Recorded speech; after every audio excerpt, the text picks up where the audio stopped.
The north is cold and full of whispers. They said the dragons were dead. They said the magic was gone. But deep in the crypts of Winterfell, Jon Snow is about to change the war forever. Last time, Robb Stark crowned his brother king. But the northern lords are doubting him. And now, news has arrived. Winterfell has fallen. The great hall of Riverrun was tense. Jon stood before the assembled northern lords with the bronze and iron crown heavy on his head, the 9 longsword spikes pressed down, a physical reminder of the burden he'd just accepted. But the lords weren't celebrating. They were arguing. Winterfell has fallen to the Boltons, the great Jon said. His massive frame dominated the space. Ramsay Snow holds our home, holds Bran and Rickon Stark, and we're sitting here crowning kings while our actual castle burns. Which is why we march north immediately, Jon said. We retake Winterfell. We rescue my brothers. We end House Bolton's treachery. With what army? Roose Bolton asked. His soft voice somehow carried despite the crowd. We have 8,000 men here. Ramsay commands 5,000 at Winterfell plus whatever garrison Theon Greyjoy left behind. The Dreadfort can raise another 3,000 if given time. You're proposing to besiege our own castle against a well-supplied defender. That's not strategy.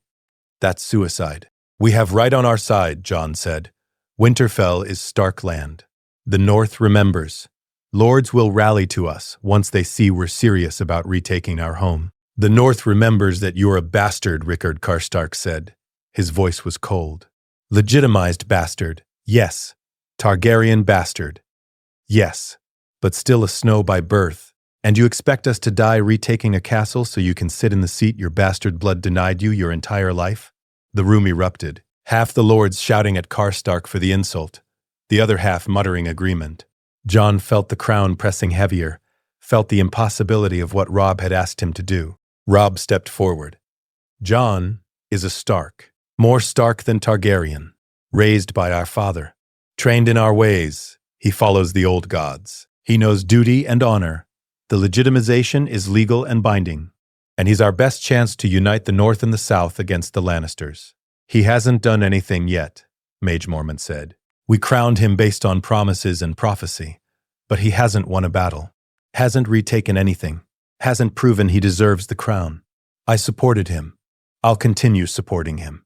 But the other northern lords won't follow him until he shows them he's worthy. Then I'll show them, Jon said. We march on Winterfell. We kill Ramsay Bolton. We rescue Bran and Rickon. And we prove that House Stark still rules the North? How? Roose asked. Specifically, how do you take Winterfell with 8,000 men against 5,000 defenders behind walls you know are nearly impregnable? Jon had grown up in Winterfell, knew every stone. The castle had stood for 8,000 years. 2 massive granite walls, an inner and outer wall with a moat between them. The inner walls were 80 feet tall in places. The outer gate was protected by 2 huge ironwood doors with heavy bronze bars. Winterfell had never fallen to direct assault, only to treachery. We use the same method Theon used, Jon said. We find a way in through treachery. Someone inside who will open the gates, or we find an entrance the Boltons don't know about. Theon used surprise and the castle's minimal garrison, Robb said. Ramsay has 5,000 men and knows we're coming. He'll have every gate watched, every postern sealed, every weakness covered. You're not going to just walk in. Then we starve them out, Jon said. Siege warfare. Cut off their supplies. Wait for winter. Make them choose between surrender and starvation. Winter could last years, Galbart Glover said. We don't have years. The Lannisters are still in King's Landing. The war continues. We can't spend 2 years sitting outside Winterfell while Tywin consolidates power in the south. Jon knew they were right, knew he was proposing something desperate with no clear path to victory. But what choice did he have? Bran and Rickon were prisoners. Winterfell belonged to House Stark.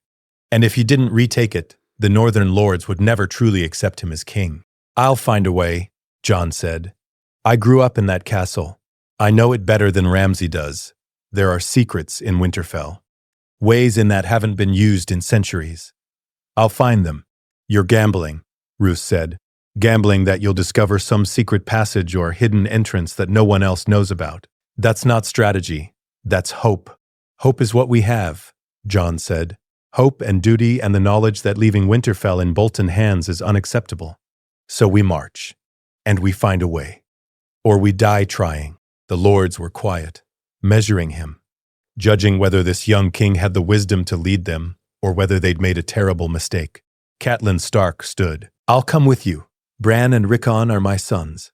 I won't sit safely at Riverrun while they're prisoners. Mother, no, Robb said. It's too dangerous. I've been their mother longer than you've been their brother, Catelyn said. I'm coming. Jon saw the determination in her eyes. New arguing was pointless. You're welcome to join us, but you follow my orders. This is a military operation, not a rescue party. Understood, Catelyn said. The council broke.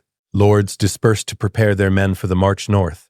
Jon found himself alone with Robb in the Solar. You don't have a plan, Robb said quietly. You're improvising. Hoping you'll figure something out when you get there. Yes, Jon admitted. Because there is no good plan. Winterfell is too strong. Ramsay has too many men, and we can't afford to wait. So we go and we adapt and we pray to the old gods that something works. The lords are losing faith, Robb said. They crowned you because I convinced them, because Melisandre's prophecy gave them hope. But if you fail at Winterfell, if Ramsay kills you or defeats your army, they'll turn. They'll declare independence again, or bend the knee to Stannis, or fracture into a dozen petty kingdoms. Everything we've built collapses. Then I won't fail, Jon said.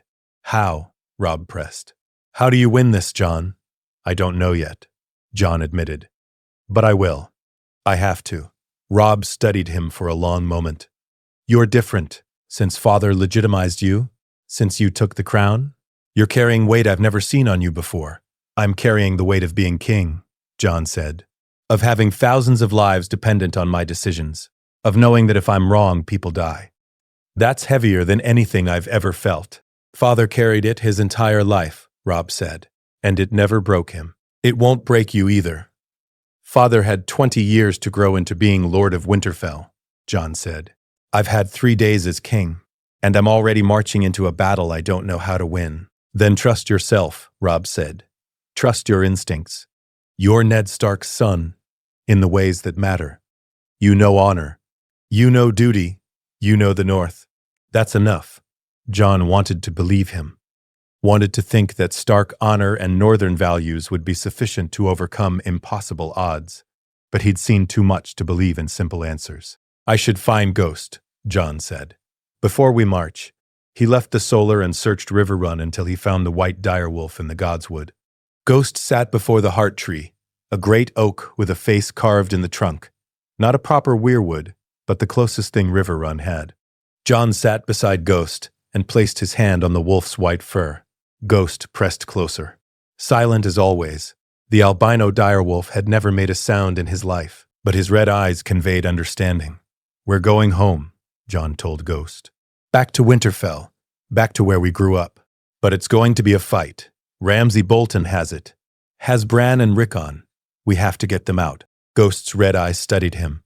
Jon felt the connection between them, the bond that had existed since he'd found Ghost as a tiny pup north of the Wall. They were pack. Always had been. Always would be.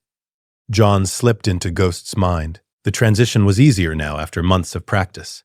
The world shifted, colors changing, smells intensifying, sounds sharpening. He experienced Riverrun through the wolf's senses, smelled the river and the fish and the thousands of humans camped around the castle, heard conversations from hundreds of yards away, felt the ground beneath 4 paws instead of 2 feet. He ran. Let Ghost's body carry him through the Godswood and beyond. The dire wolf was powerful, muscles rippling beneath white fur, jaws capable of crushing bone, instincts honed by generation after generation of wolves. This is what I am, Jon thought while wearing Ghost's skin.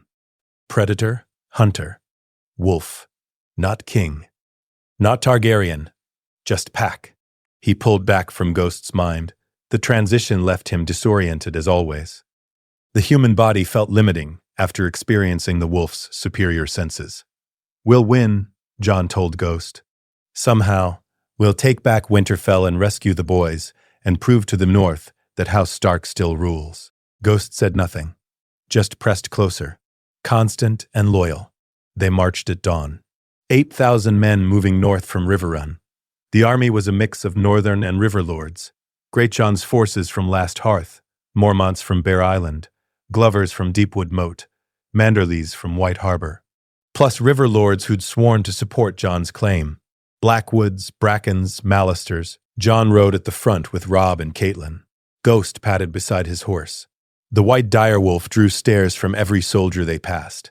Direwolves were legends in the South. Most had never seen one. Ghost's size was intimidating. He stood 4 feet tall at the shoulder, weighed close to 200 pounds, and his teeth could tear through armor. "How long to Winterfell?" Catelyn asked. 3 weeks if we push hard, Robb said. 4 if we move cautiously. The northern lords will want to stop at their own castles along the way. Resupply. Gather additional men. That slows us down but strengthens our numbers. We don't have time for that, Jon said. Every day we delay is another day Ramsay has to fortify Winterfell, to torture Bran and Rickon, to prepare for siege. We move fast and we hit him before he's ready. He's already ready, Roose Bolton said. He'd been riding quietly behind them. My bastard is many things. Rash is not one of them. He'll have anticipated this response, prepared for siege. Set traps. You're walking into a carefully planned defense. You know him best, Jon said. What should we expect? Cruelty, Roose said simply. Ramsay enjoys inflicting pain. He'll have done things to your brothers, things designed to break them psychologically, and when you arrive, he'll use them as leverage. Threaten to kill them unless you surrender. Force you into impossible choices. Jon felt cold rage building. If he's hurt them, he has hurt them, Roose interrupted. That's guaranteed. The question is how much, whether they're still functional or broken beyond recovery. Ramsay is very skilled at torture, at finding the precise pressure points that destroy a person's will while keeping them alive. You're describing your own son, Catelyn said. Her voice was disgusted. With clinical detachment, like he's a weapon you're analyzing rather than your child. He is a weapon, Roose said. I made him that way, trained him to be ruthless and effective. And now that weapon is being used against me. That's irony. But it doesn't change the analysis. Ramsay will use your sons against you, Jon. He'll make you watch them suffer, and he'll enjoy every moment of it. Then we kill him quickly, Jon said, before he has time to do more damage. That requires getting into Winterfell, Roose said. Which brings us back to the fundamental problem. You have no plan. Jon didn't respond, because Roose was right. He had no plan. Just determination and hope that something would present itself. They rode through the day, made camp at sunset. Jon sat by a fire with Robb and discussed logistics, food supplies, weapons, the condition of their forces, all the practical details of moving an army. Catelyn joined them after dark. I spoke with some of the men. They're worried they don't understand how we'll take Winterfell. Some are questioning whether following you was a mistake. I know, Jon said. They're right to worry. This is a desperate gamble. Then why are we doing it? Catelyn asked. If you know it's desperate, if you know we might lose, why risk everything? Because Bran and Rickon are prisoners, Jon said. Because Winterfell is our home. Because if we don't fight for what's ours, we don't deserve to call ourselves Starks. That's why. Ned would say the same thing, Catelyn said quietly. He'd march into impossible odds if it meant protecting his children. That's what got him killed. That's what got Robb nearly killed at the Twins before Edmure intervened. Stark honor is admirable, but it's also dangerous. It makes us predictable, makes us vulnerable to people like the Boltons and Freys who don't share our values. What's the alternative? Jon asked. Abandon honor? Become like them? What's the point of winning if we lose who we are in the process? The point is survival, Catelyn said. The point is living to fight another day. The point is not throwing away everything on a noble gesture that gets us all killed. Mother's right, Robb said. We need to be smart about this. We can't just charge at Winterfell and hope honor wins the day. We need strategy. We need leverage. We need something Ramsay doesn't expect. Like what? Jon asked. I don't know yet, Robb admitted. But we have 3 weeks to figure it out. Use that time. Talk to the lords. Talk to people who know Winterfell. Find out if there are secrets about the castle that we've forgotten. Because somewhere in those 8,000 years of history, someone must have found a weakness. Jon nodded. Robb was right. Winterfell had stood for millennia, but no castle was truly impregnable. Every fortification had flaws. You just had to find them. He spent the next 3 days talking to every northern lord who'd been to Winterfell. Asked about secret passages, hidden entrances, weak points in the walls, anything that might give them an advantage. The Great Jon mentioned the crypts. There are tunnels down there. Deep tunnels. Some of them go back thousands of years. I heard stories as a boy that they connect to hot springs under the castle, that the Starks can move through the earth itself. Old wives' tales, Mage Mormon said. I've been in the crypts. They're tombs. Stone sarcophagi with iron swords and statues. There are no secret tunnels. How far down did you go? Jon asked. 3 levels, Mage said. Far enough to see dozens of Stark tombs. That's all there is. There are more levels, Jon said. Deeper levels. Older. I explored them as a boy. Got lost once for half a day before Father found me. He was furious. Made me promise never to go down that far again. What's down there? Robb asked. Tombs, Jon said. Ancient tombs. Kings who've been dead for thousands of years. Some of them are so old the names are worn off the stones. And yes, there are passages, narrow passages that wind deeper into the earth. I never followed them to the end. Father said they were dangerous, that they connected to the hot springs and that you could get lost forever in the darkness. Could they connect to somewhere outside the castle? The Blackfish asked. Maybe, Jon said.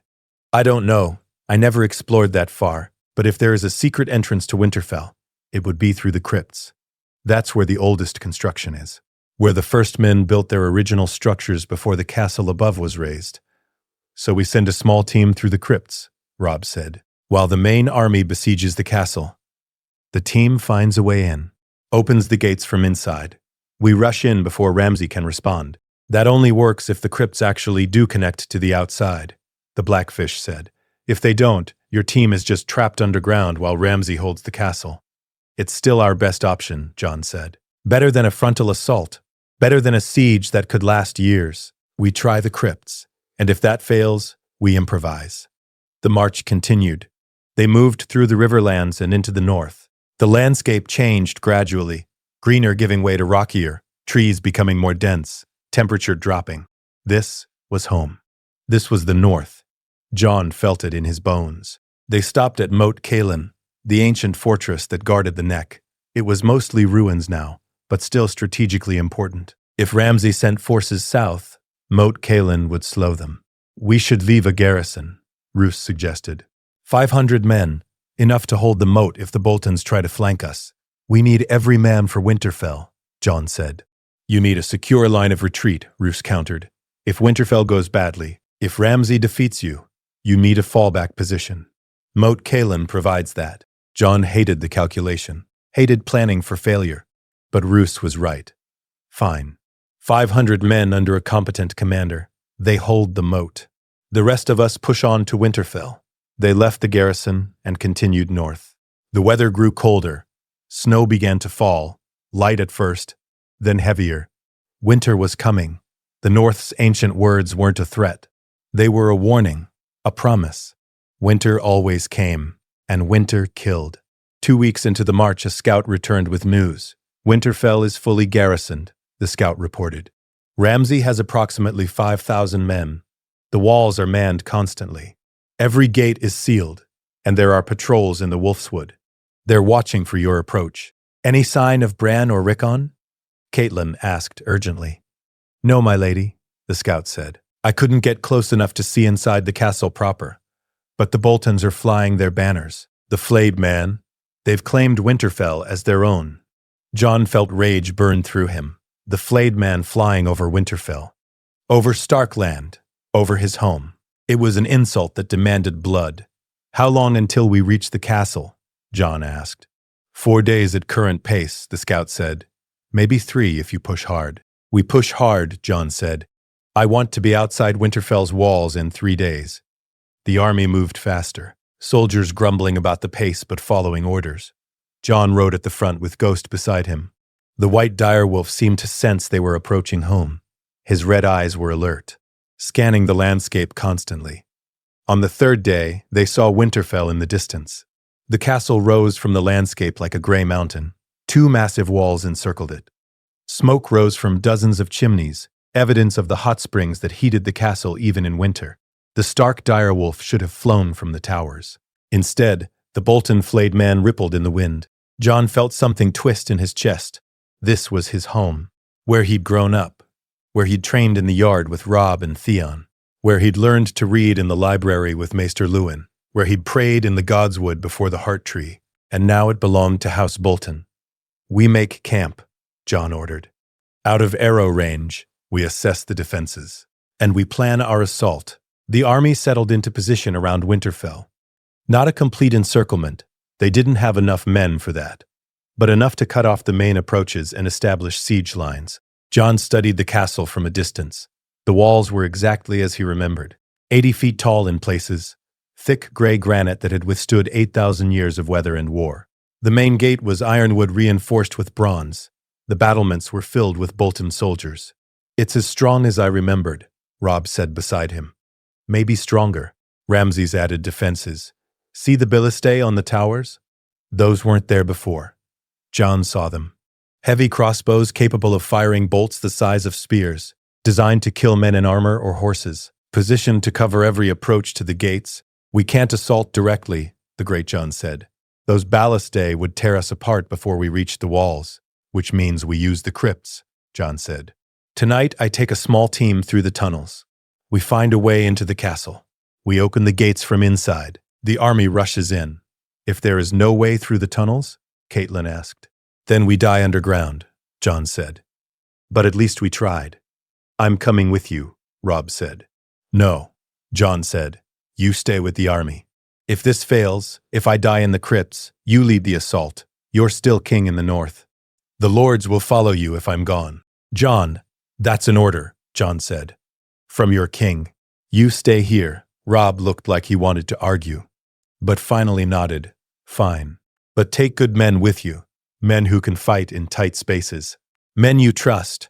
"I'll take the great Jon's best fighters," Jon said. "And Ghost, we move tonight under cover of darkness." The day passed slowly. Jon prepared his team. 20 men, all experienced warriors. All men who'd sworn personal loyalty to House Stark. They carried swords and daggers and torches. Light armor.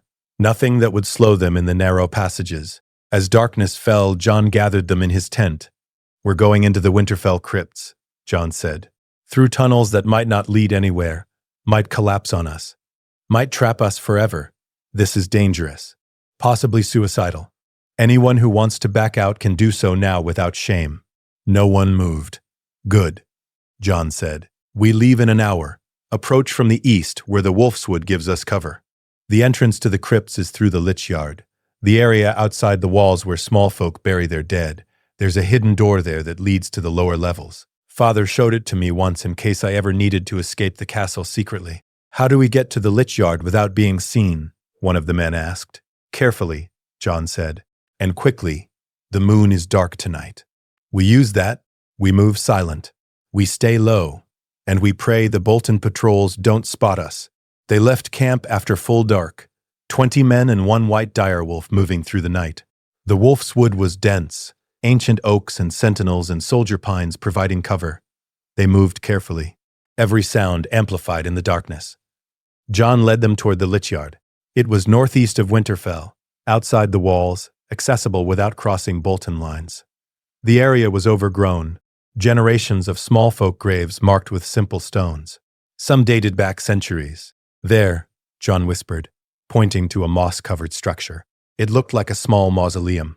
"Ancient stone covered in lichen and weathering? That's the entrance." They approached carefully. Jon examined the door. It was sealed, rusted iron hinges and a lock that hadn't been opened in years. He gestured to one of the men. "Can you pick it?" The man examined the lock. "It's corroded. Might be able to break it." He worked for several minutes with tools from his pack. Finally, the lock clicked. The door swung open with a groan of protesting metal. Beyond was darkness, stone steps leading down into the earth. "Light the torches," Jon ordered. They descended. The air grew colder, damper. The smell of old stone and earth filled Jon's nose. Ghost padded beside him, the dire wolf's red eyes reflecting the torchlight. The stairs went down for what felt like forever. 50 steps. 100. More. Finally, they reached a corridor, stone walls on either side, carved from living rock millennia ago. "This is the crypts," Jon said. His voice echoed. "The oldest part of Winterfell, where the kings of winter are entombed." They moved forward. The corridor opened into a larger chamber. Torchlight revealed rows of stone sarcophagi. Each held a Stark. Each had an iron sword laid across the tomb to keep vengeful spirits contained. Each had a stone statue carved in the likeness of the deceased. Jon recognized some of them. Rickard Stark, his grandfather, burned alive by the Mad King. Brandon Stark, his uncle, strangled trying to save his father. Lyanna Stark, his mother, dead in a bed of blood giving birth to him. He stopped before Lyanna's tomb. The statue showed a beautiful young woman with a garland of blue roses. Sad eyes. Jon had never known her, but he'd been told she was strong-willed and fierce, that she loved to ride, that she was nothing like the delicate southern ladies who fainted at everything. "She died because of me," Jon said quietly. "My birth killed her. Your birth saved the realm," one of the men said. "You're the prince that was promised." Melisandre said so. Jon didn't feel like a prophesied prince. He felt like a bastard boy playing at being king. They moved deeper, past more tombs, past kings with names Jon had learned as a child but whose faces were worn away by time. Past the oldest tombs where the inscriptions were in the old tongue, the language of the first men that no one spoke anymore. The corridor branched. Jon chose the right path based on vague childhood memories. They descended more stairs. The air grew colder, damper. Jon could hear water somewhere, the hot springs that heated Winterfell flowing beneath the earth. "How much further?" one of the men asked. "I don't know," Jon admitted. "I've never been this deep before," they continued. The passages grew narrower, the ceiling lower. Men had to duck. Some had to move sideways in places where the corridor was barely wide enough for shoulders. Ghost stopped suddenly, the dire wolf's red eyes fixed on something ahead. A growl rumbled in his chest, the first sound Jon had heard from him in weeks. "What is it?" Jon whispered. Ghost moved forward slowly, stalking something. Jon followed with his hand on Longclaw's hilt. The passage opened into a chamber, larger than the others, and in the center, sitting on a raised stone platform, was something Jon had never expected to see. An egg. Not a chicken egg. Not a bird egg. This was the size of a man's head, scaled like a reptile, dark green with bronze flecks that caught the torchlight and shimmered. A dragon egg. Jon stared, his mind refusing to process what he was seeing. Dragon eggs were extinct. Daenerys Targaryen had hatched the last known eggs across the narrow sea. There shouldn't be any more. Couldn't be any more. But this egg was real, sitting in the crypts of Winterfell. Hidden for how long? Decades? Centuries? "What is that?" one of the men breathed. "Vermax," Jon said. The word came from somewhere in his memory, a story Maester Luwin had told him once. During the Dance of Dragons, Prince Jacaerys Velaryon flew north on his dragon Vermax. He came to Winterfell to secure Lord Cregan Stark's support. And Vermax laid clutches of eggs while here. The eggs were never found. Until now, another man said. Jon approached the egg slowly, reached out and touched it. The scales were warm. Not hot. Not cold. Just warm, like something alive inside was generating heat. "Can you hatch it?" one of the men asked. "I don't know," Jon said. "Daenerys hatched her eggs with fire and blood magic. I don't know the ritual. Don't know the requirements, but you're Targaryen," the man said. "You have the blood of the dragon. If anyone can hatch it, it's you." Jon lifted the egg. It was heavy, maybe 15 pounds. The weight of potential. The weight of something that could change everything. "We need to keep moving," Jon said. "Find the way into Winterfell. Rescue Bran and Rickon. The egg comes with us. But it's not why we're here." They continued deeper into the crypts. The passages twisted, branched. Jon chose directions based on instinct and half-remembered childhood explorations. They were deep underground now, far below Winterfell's foundations. Finally, they found what Jon was looking for. A passage that sloped upward, carved steps leading toward the surface, and at the top, a door. Sealed but not locked. "This should lead into the castle," Jon said. "Somewhere in the depths. Maybe the dungeons, maybe the kitchens." I'm not sure, but it's a way in. How do you know? One of the men asked. Because it's going up, Jon said. And because I can smell smoke. Wood smoke from fires. We're close to the castle. He pushed the door. It resisted, rusted from disuse. Jon put his shoulder into it. The door groaned open. Beyond was another corridor. But this one was different. Dressed stone instead of raw rock. Smoother floors. This was part of Winterfell's foundations, part of the castle proper. Stay quiet, Jon whispered. We're inside now. Bolton guards could be anywhere. They moved carefully through the corridor. Jon oriented himself by memory.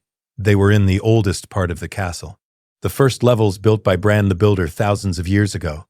Most of Winterfell had been rebuilt and expanded over millennia, but these deepest foundations remained unchanged. The corridor opened into a larger chamber.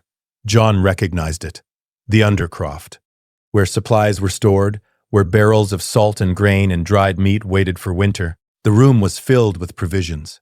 More than Jon remembered. Ramsay was preparing for siege. There, Jon pointed to stairs leading upward. That goes to the main levels. We need to find Bran and Rickon. They'll be held somewhere secure. Probably the guest quarters or the Great Hall. Ramsay will want them close, want to use them as leverage. They climbed the stairs. Slowly, carefully. At the top was a heavy door. Jon pressed his ear against it, heard voices on the other side. Bolton soldiers. 2 men, Jon whispered. Maybe 3. We take them quietly.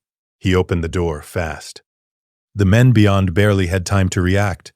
Jon's team poured through, swords flashing. It was over in seconds. 3 Bolton guards dead before they could raise an alarm. Strip them, Jon ordered. Take their uniforms. We disguise ourselves as Bolton men. His team removed the Bolton tabards. The flayed man displayed prominently. Put them over their own clothes. It wasn't perfect, but might buy them seconds if spotted from a distance. They moved through Winterfell. Jon knew every corridor, every turn, but seeing his home occupied by Bolton soldiers was painful. Wrong. Like finding a stranger living in your bedroom. The Great Hall, Jon whispered. That's where Ramsay will be. Where he'll keep important prisoners. They approached the hall carefully.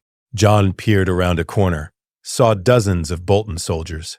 Saw Ramsay himself sitting in the high seat, the seat that should belong to House Stark. And there, chained near the walls, were 2 boys, Bran and Rickon. Jon felt relief and rage simultaneously. They were alive, but they'd been hurt. Rickon's face was bruised. Bran's eyes were hollow, the 1,000-yard stare of someone who'd seen too much suffering. How do we get them out? One of Jon's men whispered. We don't, Jon said. Not yet. There are too many guards. We'd die before we reached them. We need to open the gates first. Let the army in. Then we rescue them during the chaos. The gates are on the other side of the castle, another man said. We'll never reach them without being spotted. Yes, we will, Jon said. Because we're Bolton soldiers now. We walk confidently. We act like we belong here. And we trust that in the confusion of occupation, no one will question us too closely. They moved through the castle, past dozens of real Bolton soldiers. Jon kept his head down, kept moving. Several soldiers glanced at them, but no one challenged them. They reached the main gate. It was sealed with heavy iron bars and guarded by 20 men. Too many to fight directly. We need a distraction, Jon said. I'll create one of his men said. Give me 5 minutes to reach the far side of the castle. Then listen for the alarm. The man disappeared. Jon waited with his team hidden in an alcove near the gates, counted the seconds, prayed this would work. 5 minutes passed. Then from somewhere across the castle came shouting, alarm bells. The sound of fighting. Fire, someone yelled. Fire in the kitchens. The gate guards hesitated. Half of them ran toward the commotion. That left 10. Now, Jon said. His team rushed the gate. Swords out. The disguise dropped. They were Stark men again, fighting for their home. The battle was brutal. 10 Bolton guards against 20 Stark soldiers. Close quarters. No room for fancy sword work. Just hacking and stabbing and trying to stay alive. Jon killed 2 men with Longclaw. The Valyrian steel blade cut through armor and bone like butter. Ghost tore out a 3rd man's throat. The white direwolf was a blur of fur and fangs and blood. Finally, it was over. All 10 guards dead. "Open the gates," Jon shouted. His men lifted the heavy iron bars, pushed the massive ironwood doors. They swung open with groans of protesting wood and metal. Beyond, the Stark army waited, thousands of men ready to rush in. "For Winterfell," the great Jon roared. "For House Stark," the army poured through the gates, a flood of northern fury. Bolton's soldiers scrambled to respond, but they were caught off guard, unprepared for the assault from inside their own walls. Jon ran toward the great hall, toward Bran and Rickon. He had to reach them before Ramsay could use them as hostages. The hall was chaos. Bolton soldiers fighting Stark soldiers.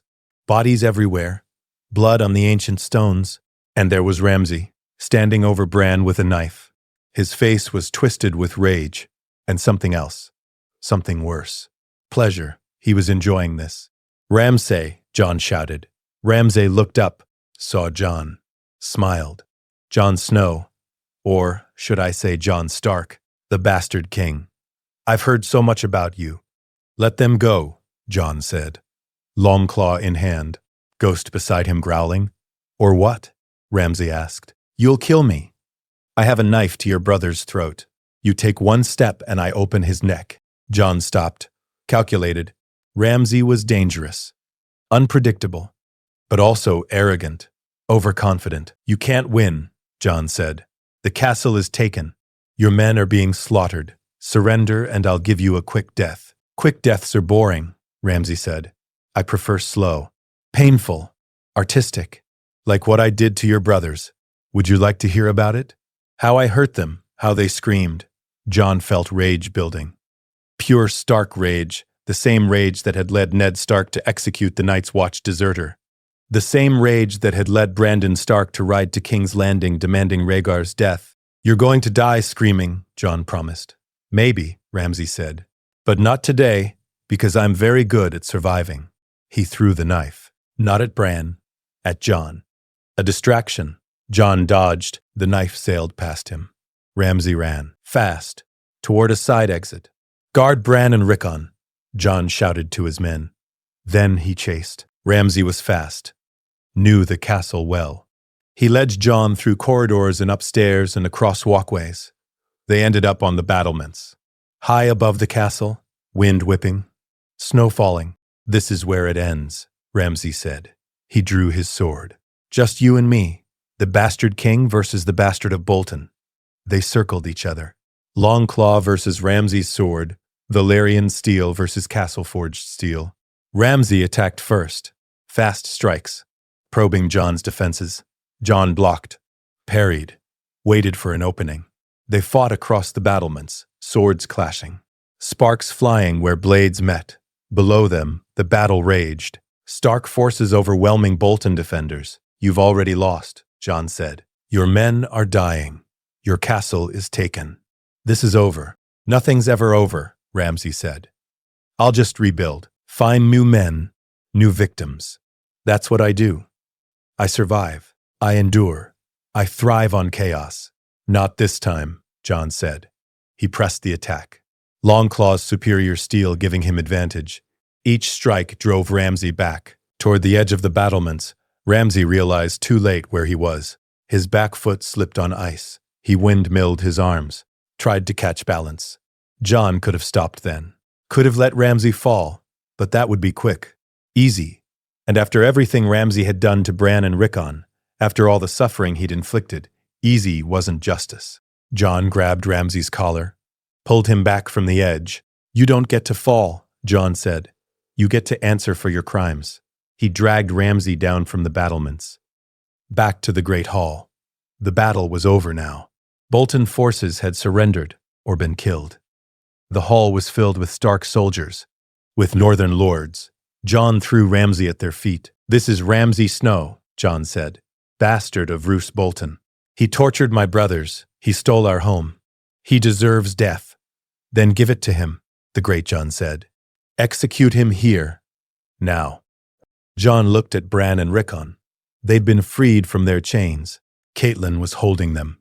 They looked broken, traumatized, Whatever Ramsay had done to them had left scars that might never heal. Not yet, Jon said.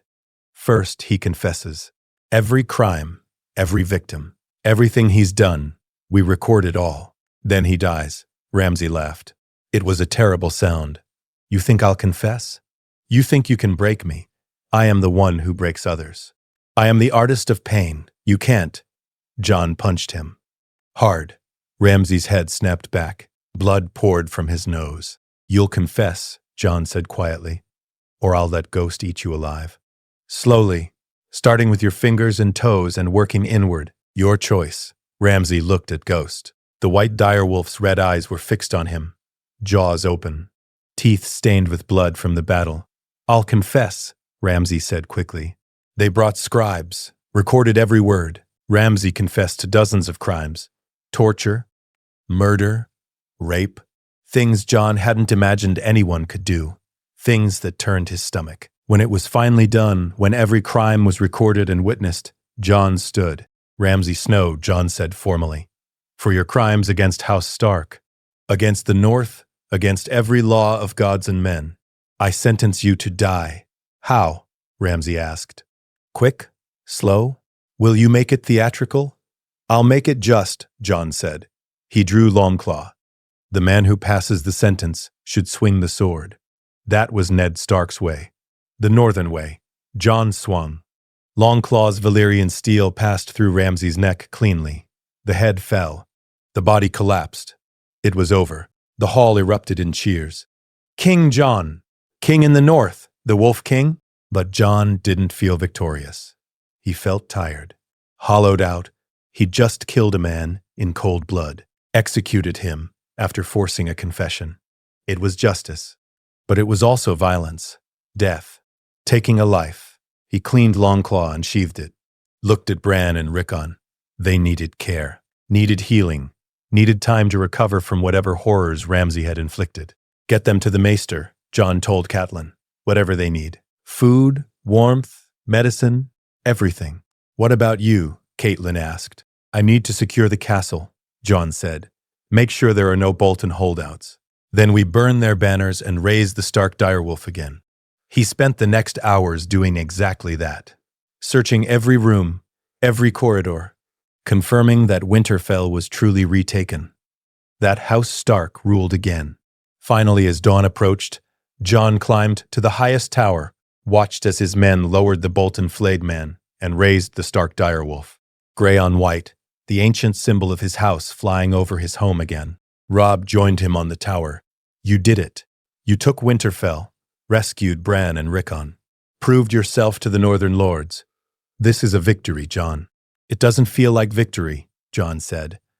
It feels like we barely survived. If the crypts hadn't had that entrance, if Ramsay had been more prepared, if a dozen things had gone differently, we'd all be dead. But they didn't go differently, Robb said. You found the entrance. You opened the gates. You won. Accept it. Jon couldn't explain the hollowness he felt, the sense that this victory was just a prelude to something worse. Something coming. He looked down at the courtyard, saw Ghost with something in his jaws. The dragon egg. The direwolf had carried it up from the crypts, had brought it to Jon like a prize. What is that? Robb asked. A dragon egg, Jon said. I found it in the crypts. From Vermax, from the Dance of Dragons over a century ago. Can you hatch it? Robb asked. I don't know, Jon admitted. Daenerys used fire and blood magic. I don't know the ritual. Don't know if I have whatever she has that lets her command dragons. You're Targaryen, Robb said. You have the blood of the dragon. If she can do it, you can do it. Jon picked up the egg, felt its warmth, felt something stirring inside, not movement, but potential. Life waiting to be awakened. Maybe, Jon said. But first we need to stabilize the north. Need to heal Bran and Rickon.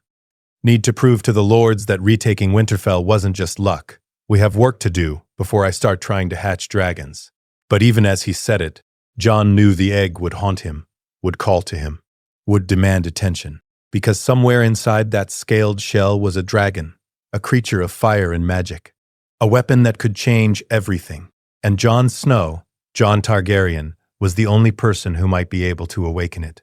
He carried the egg down from the tower, took it to his chambers, placed it in the fire, watched the flames lick around the scales. The egg began to glow, faintly, a green light from within, bronze flecks shimmering. Something was happening. Something was beginning. And Jon Snow had no idea what he'd just started. Jon couldn't sleep. He lay in his chambers, the Lord's chambers now, though calling them his felt wrong. These had been Ned Stark's rooms, his father's rooms. The bed was the same, the desk where Ned had written letters and made judgments, the chair by the fire where he'd sat reading. And now Jon occupied them. King in the North, King of the Andals, the Rhoynar, and the First Men. Titles that felt too large for someone who'd been a bastard 3 months ago. The dragon egg sat in the fireplace. Jon had placed it in the flames hours ago, watched it heat, watched it glow. The scales shimmered, dark green with bronze flecks that caught the firelight and reflected it back in patterns that seemed almost alive. Ghost lay beside the hearth. The white direwolf's red eyes were fixed on the egg. Watching, waiting, the direwolf sensed something about the egg. Something important. Jon stood and approached the fireplace. The heat was intense. Normal fire burned at around 1,000 degrees, hot enough to forge iron, hot enough to cook meat, but not hot enough to hatch a dragon egg. Daenerys had used a funeral pyre that burned much hotter, had used blood magic, had sacrificed Miri Maz-Dur, and walked into the flames herself. Jon didn't have a witch to sacrifice, didn't know blood magic, didn't even know if he could survive fire the way Daenerys supposedly had. Targaryens weren't immune to fire. That was a common misconception. Aerion Brightflame had drunk wildfire thinking his Targaryen blood would protect him. It hadn't. He'd died screaming. But Daenerys had survived, had emerged from Drogo's funeral pyre unburned with 3 newly hatched dragons. How? Jon reached into the flames. His hand should have burned immediately, should have blistered and charred. But it didn't. The fire felt warm. Not painless, there was discomfort, but not the searing agony he expected. He pulled his hand back, examined it. The skin was red, irritated, but not burned, not damaged. What does that mean, Jon thought? Am I like Daenerys? Is this a Targaryen trait? Or something else? A knock at the door interrupted his thoughts.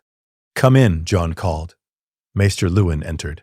The old maester looked exhausted. He'd been tending to Bran and Rickon for hours, treating their injuries, both physical and psychological. Your Grace, Luwin said. The title still sounded strange. I need to speak with you about your brothers. How are they? Jon asked. Physically they'll recover, Luwin said. Rickon has bruises and minor cuts, nothing permanent.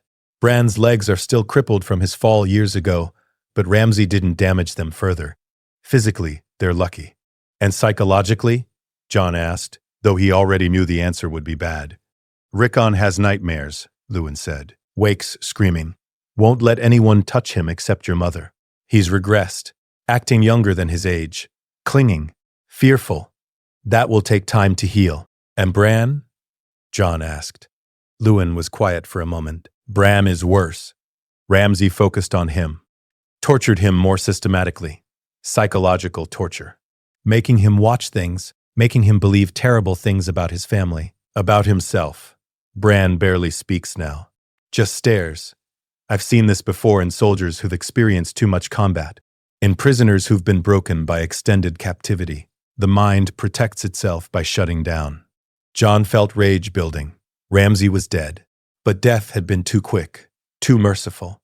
He should have suffered more, should have experienced a fraction of the pain he'd inflicted. What do they need? Jon asked. Time, Luwin said. Safety, the knowledge that they're home and protected, and probably counseling from someone who understands trauma. I can treat physical wounds. I can't heal what Ramsay did to their minds. Do what you can, Jon said. Whatever they need. Whatever it costs. Their family. There's something else, Luwin said. He was looking at the fireplace, at the egg glowing in the flames. What is that? A dragon egg, Jon said. I found it in the crypts. From Vermax. From Prince Jacaris's visit during the Dance of Dragons. Luwin approached the fireplace, studied the egg with a scholar's eye. Extraordinary. I've read accounts of dragon eggs, seen drawings, but I never thought I'd see one in person. How long has it been in the crypts? Over 100 years, Jon said. Since 129 AC when Jacaerys came north to secure Lord Kragan's support. Vermax laid eggs while here. The histories say they were never found. But they were wrong. The eggs were in the deepest levels of the crypts, hidden or forgotten. Can it hatch? Luwin asked. I don't know, Jon admitted. Daenerys hatched hers. But I don't know how. Don't know if I have whatever she has that lets her wake dragons from stone. The prophecy, Luwin said quietly. Azor Ahai reborn. The prince that was promised. The Red Priestess believes you fulfill it. When the red star bleeds and the darkness gathers, Azor Ahai shall be born again amidst smoke and salt to wake dragons out of stone. That's the exact wording. Prophecies are dangerous, Jon said, open to interpretation. Melisandre thought Stannis was the prince. She was wrong. Maybe she's wrong about me, too. Or maybe she's right, Luwin said. You were born at the Tower of Joy where your mother died in a bed of blood, red star bleeding. Dawn was present. The sword forged from a fallen star, salt from tears, smoke from the tower's braziers. You are literally the son of ice and fire, Stark and Targaryen. And now you've found a dragon egg. That's not coincidence. That's fate. I don't believe in fate, Jon said. I believe in choices, in doing your duty regardless of prophecy. Then choose to try, Luwin said. Try to hatch the egg. Because if you can wake a dragon, everything changes. The war changes. The balance of power changes.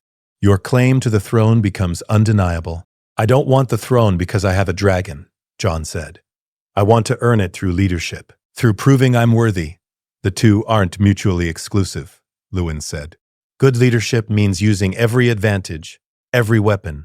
If the gods, old or new, have given you the ability to wake dragons, refusing to try is foolish. Jon knew Luwin was right, knew that having a dragon would change everything, would give them an advantage against the Lannisters, against anyone who opposed them.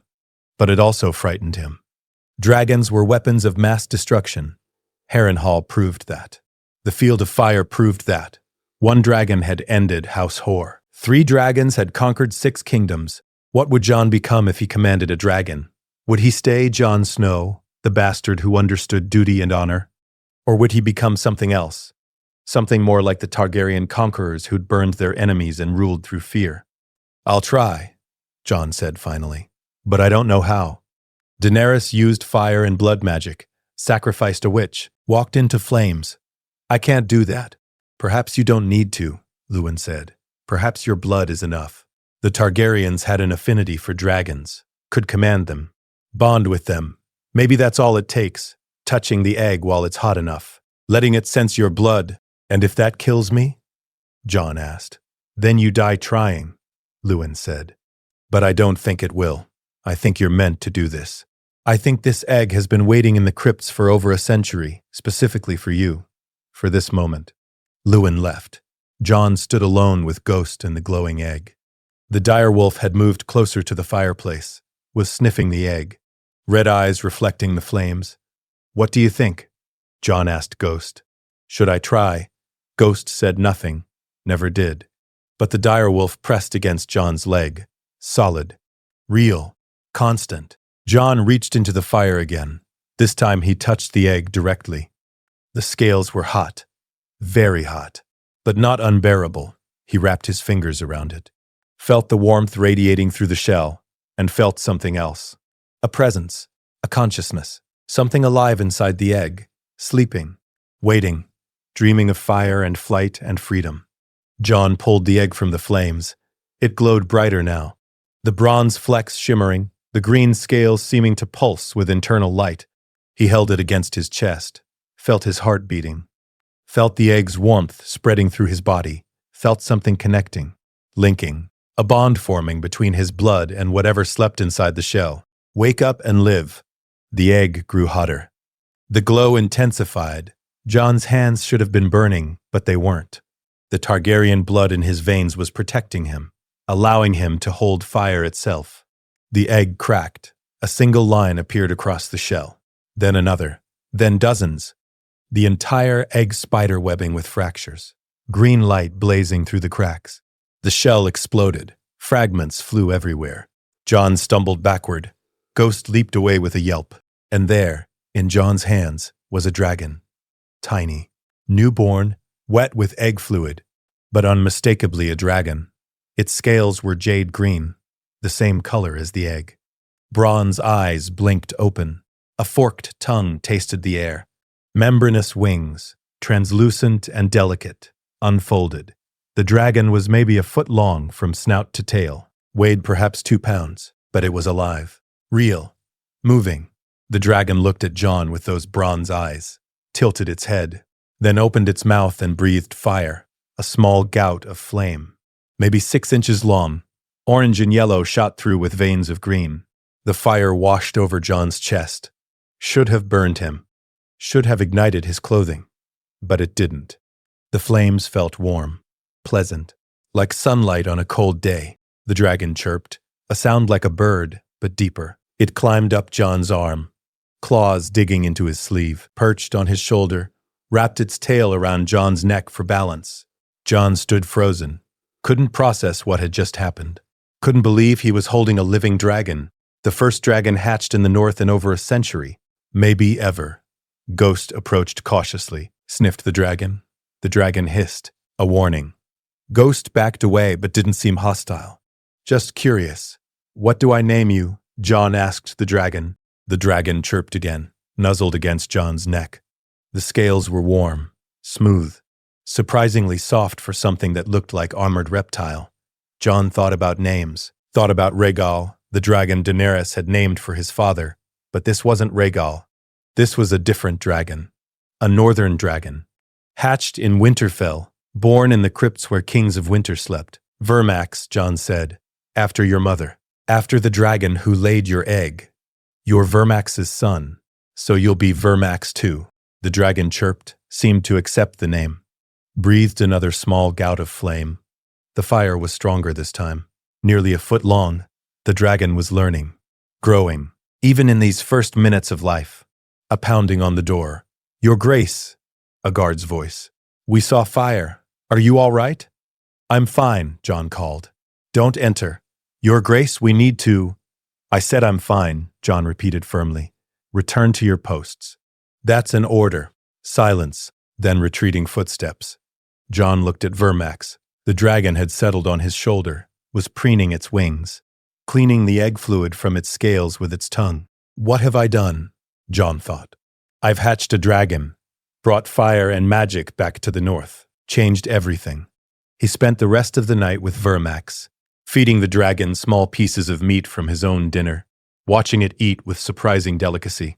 The dragon's teeth were tiny but sharp. Its appetite was enormous. It ate an entire chicken, then demanded more. By dawn, Vermax had doubled in size, was now 2 feet long, 4 pounds, growing visibly. Jon had read accounts of dragon growth. Young dragons grew incredibly fast if fed properly, could reach horse-sized in a year, battle-ready in 2 or 3, but this growth was faster than the histories described. Vermax was growing almost as Jon watched. The bond between them seemed to be accelerating the process. Jon's blood, his Targaryen heritage, something was feeding the dragon power. When morning came, Jon knew he couldn't hide Vermax anymore.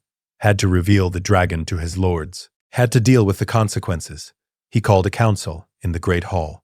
The northern lords assembled. Great John Umber, Meg Mormont, Rose Bolton, Galbart Glover, Rickard Karstark, others. Robb stood beside the high seat. Catelyn watched from the side. Jon entered with Vermax on his shoulder. The dragon was now 3 feet long, 6 pounds, large enough that everyone could see it clearly, large enough that there was no mistaking what it was. The hall fell silent. Every eye fixed on the dragon. Disbelief, wonder, fear. That's a dragon, the Great Jon said. His voice was barely above a whisper. Yes, Jon said. I found the egg in the crypts. Hatched it last night. This is Vermax, named for the dragon who laid the egg over a century ago. How? Mage Mormont asked. Dragons haven't been seen in Westeros since Aegon III. The last eggs turned to stone. How did you hatch it? I'm Targaryen, Jon said simply. I have the blood of the dragon. The egg responded to that blood, recognized it. Hatched. You're Stark too, Rickard Karstark said. His voice was cold. We crowned you because you're northern, because you follow the old gods, because you're more Stark than Targaryen. But now you're walking around with a dragon, looking very much like a Targaryen conqueror instead of a northern king. I'm both, Jon said. I've always been both, ice and fire, Stark and Targaryen. The dragon doesn't change who I am. It's just a tool, a weapon, something we can use to win this war, or something that makes you dangerous, Karstark said. Dragons burned Harrenhal, killed thousands at the Field of Fire. Aegon conquered 6 kingdoms with 3 dragons. What's to stop you from doing the same? From becoming another Targaryen tyrant who rules through fear? My word, Jon said. My oath to the North. My values. I'm not Aegon the Conqueror. I'm Jon Stark. Son of Ned Stark in every way that matters. The dragon serves me. I don't serve it. Words are wind, Roose Bolton said. His soft voice carried despite its quietness. You say the dragon won't change you, but power always changes people, and no one has wielded more power than a dragonrider. You're 19 years old, untested, and now you command the most dangerous weapon in the world. Forgive us for being concerned. I don't ask you to stop being concerned, Jon said. I ask you to trust me, to give me a chance to prove I can wield this power responsibly, to show that I'm still the person you crowned. The dragon is a tool. How I use it will define whether I'm worthy of your trust. Vermax chose that moment to breathe fire. A jet of flame 3 feet long. Orange, yellow, green. It washed over the high seat. The ancient ironwood chair scorched but didn't catch fire. The demonstration was clear. This dragon could kill, could burn, could destroy. Control your weapon, the great Jon said. Before it burns something important. He's not a weapon, Jon said. He's alive, intelligent. He breathes fire because that's what dragons do. But he obeys me. Watch. Jon held out his arm. Vermax. Fly. The dragon leaped from Jon's shoulder. Wings spread. It flew, awkwardly, but successfully, around the great hall. Did a full circuit. Returned to Jon's arm. Landed with claws extended. Perched like a hawk. He learns fast, Maester Luwin observed. That's remarkable. Most birds take weeks to learn to fly. Your dragon managed it in hours. He's bonded to me, Jon said, mentally. I can feel him, his hunger, his curiosity, his instincts, and he can feel me, my emotions, my intentions. We're linked, like you and Ghost, Robb said. Similar but different, Jon said. Ghost is pack. We're connected through our shared nature as hunters. As wolves, Vermax is something else. Something deeper, more primal. Fire and blood. The bond goes both ways. I feel him, he feels me. We're not separate anymore. He struggled for words. We're one. That's disturbing, Roose said. You're describing a loss of autonomy, of self. If you're not separate from the dragon, which one is really in control? Are you commanding it, or is it commanding you? I'm in control, Jon said firmly. But yes, the bond means I understand him. Understand what he wants, what he needs. That makes me a better rider, a better partner, not a slave to his instincts. Prove it, Rickard Karstark said. Prove you control the dragon, and not the other way around. Make it do something it doesn't want to do. Jon considered. What would Vermax not want to do? The dragon was hungry. Wanted meat. Wanted to fly. Wanted warmth.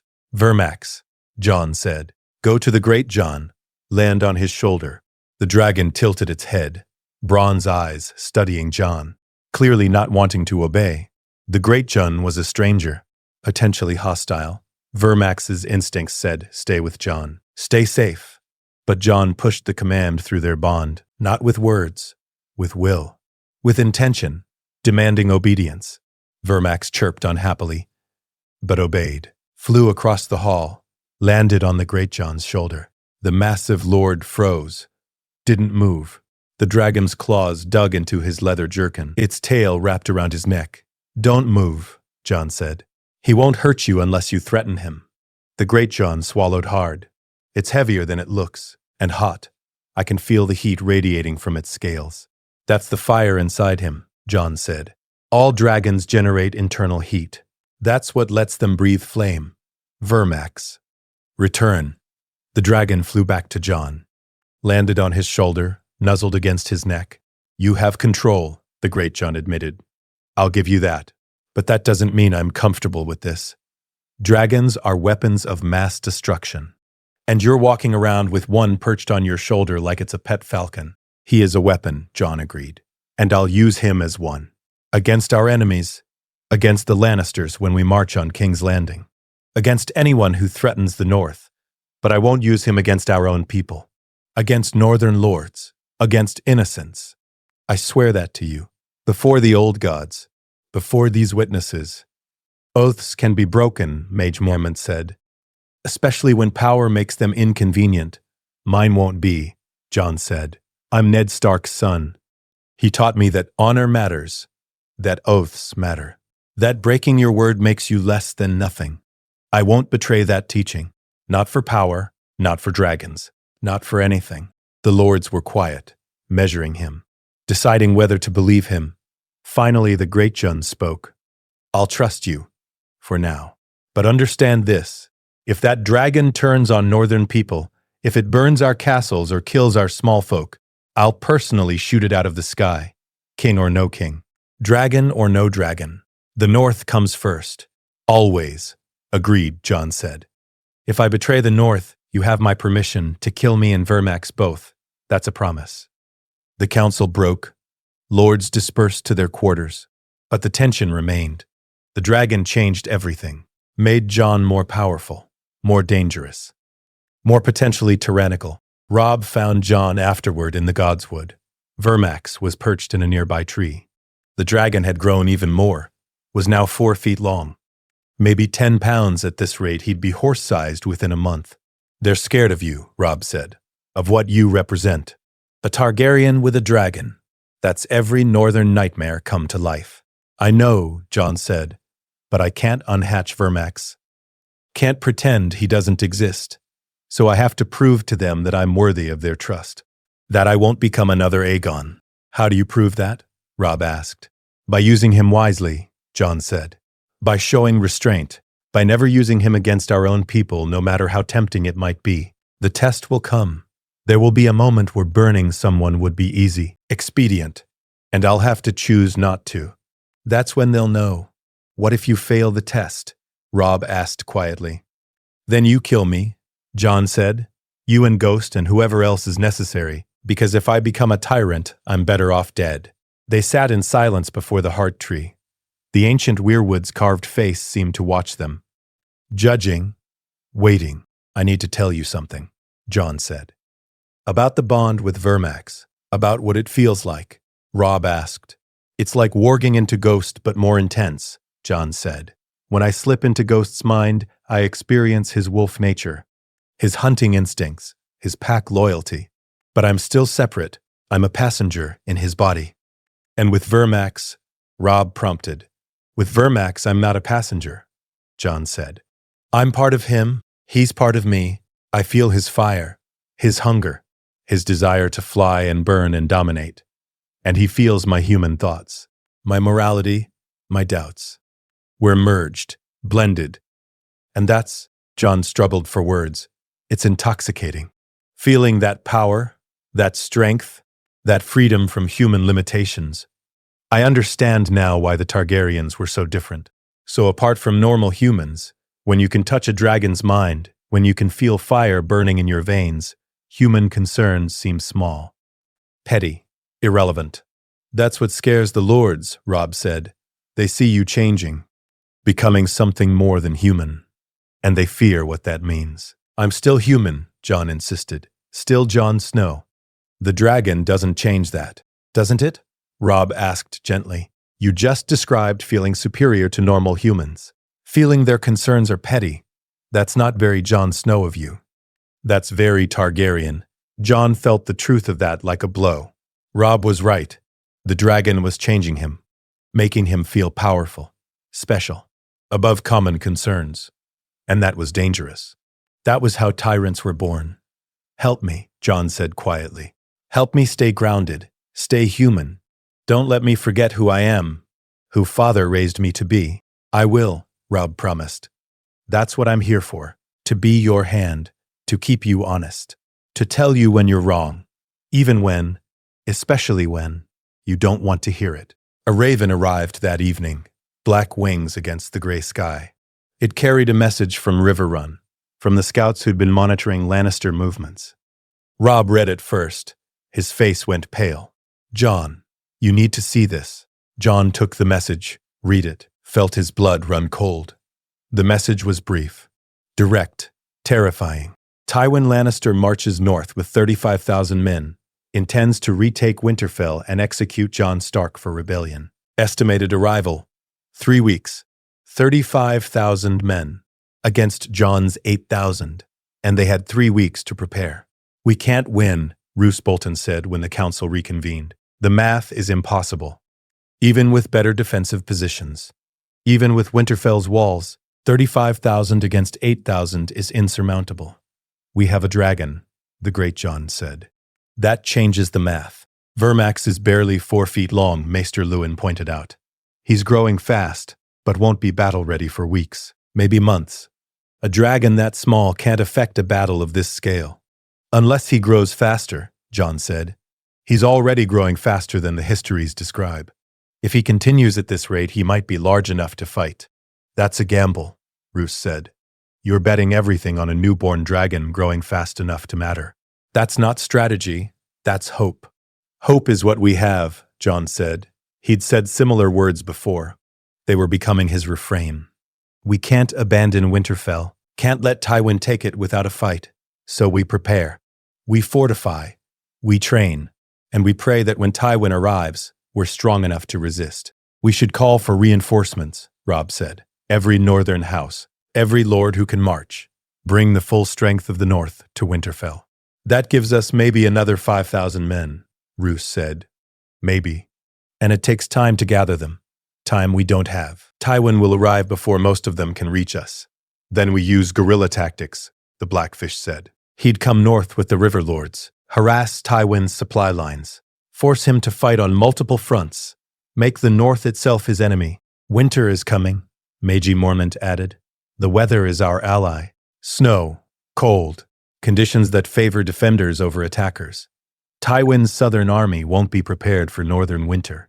We use that. That buys time but doesn't win the battle," Roose said. "Eventually Tywin reaches Winterfell. Eventually we have to fight. And we lose. The numbers don't lie. Unless the dragon grows," Jon said, "unless Vermax becomes what he's meant to be. A weapon capable of changing the battle. You're putting too much faith in a creature that hatched yesterday," Roose said. "That's foolish." "Maybe," Jon admitted. "But it's what we have. So we use it. We feed Vermax. Train him. Help him grow as fast as possible.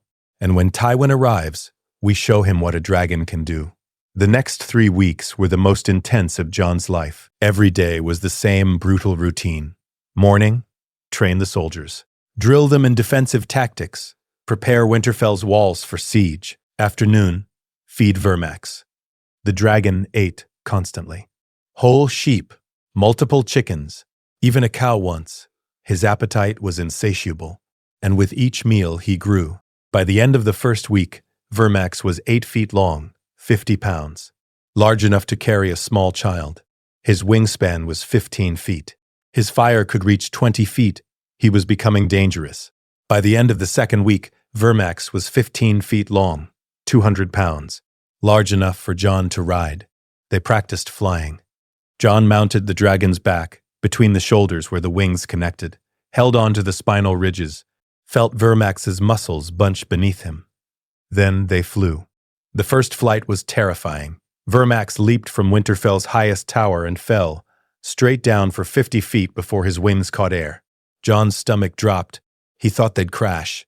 Then Vermax's wings beat, powerful strokes that lifted them up, into the sky. Flying was like nothing Jon had ever experienced. The ground fell away. Winterfell became small beneath them. The wind screamed past. Vermax's wings beat steadily. They soared over the Wolfswood, over the King's Road, over frozen streams and snow-covered fields. Jon felt Vermax's joy through their bond.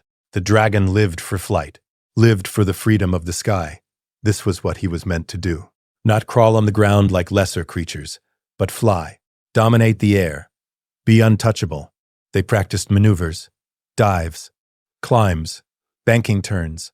Vermax learned quickly. His instincts were perfect.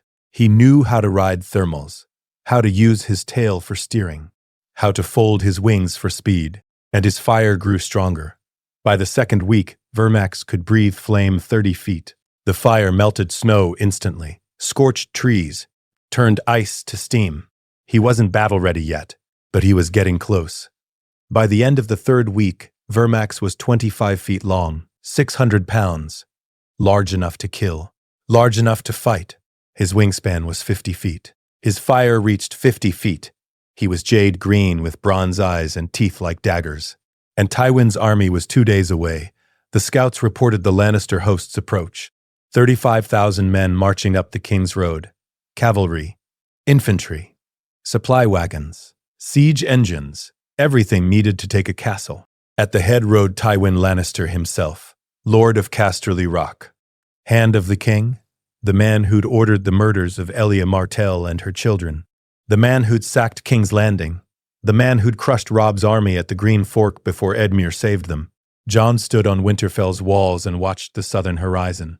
Somewhere beyond those trees, Tywin was coming. Coming to kill him, coming to end House Stark forever. "Are you ready?" Robb asked beside him. "No," Jon admitted, "but I'll fight anyway. That's all I can do." Vermax perched on the battlements. The dragon was huge now, intimidating. His bronze eyes scanned the horizon. He could sense the approaching army, could smell violence coming. "He's magnificent," Catelyn said. She'd come to the walls to see the dragon. "Terrifying, but magnificent." "He's our best weapon," Jon said. "Maybe our only weapon against Tywin's numbers." "Can't he really make a difference?" Catelyn asked. "Against 35,000 men? I don't know," Jon said honestly. "But we're about to find out." The Lannister army arrived at dawn 2 days later. Jon watched from the walls as they assembled. Thousands of men in Lannister crimson and gold. Rank after rank, company after company, they filled the landscape, covered the fields around Winterfell like a red tide. At the center, Tywin's banner flew. A golden lion on crimson field, the symbol of House Lannister. The symbol of power and gold and ruthlessness. A herald approached the walls.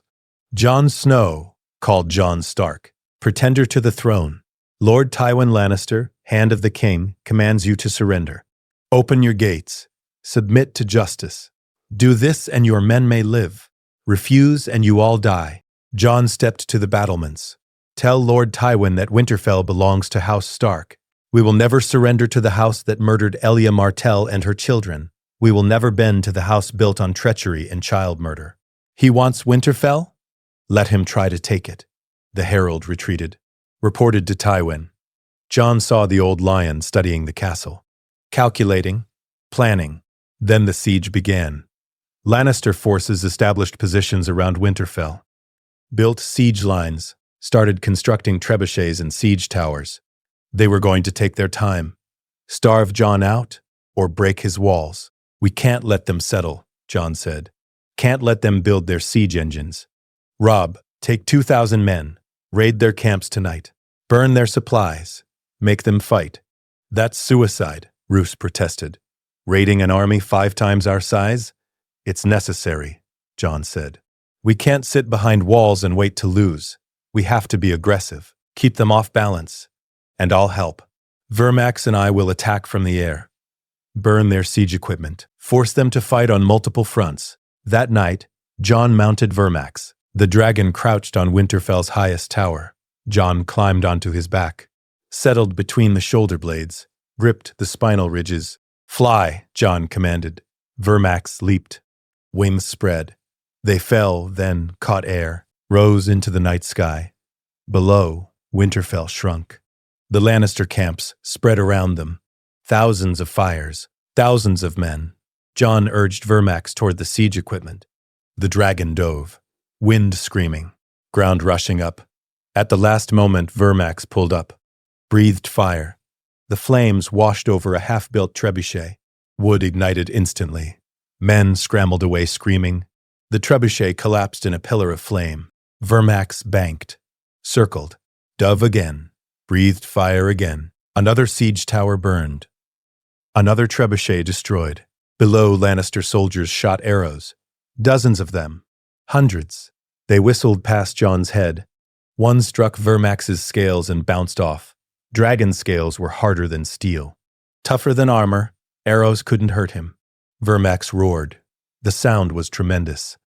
Like thunder and avalanche combined. A challenge. A declaration of dominance. Then he breathed fire across a supply depot. Grain sacks ignited. Dried meat burned. Barrels of oil exploded. The Lannister camp was chaos. Men running. Officers shouting orders. Archers trying to shoot a target moving at 40 miles per hour through dark sky.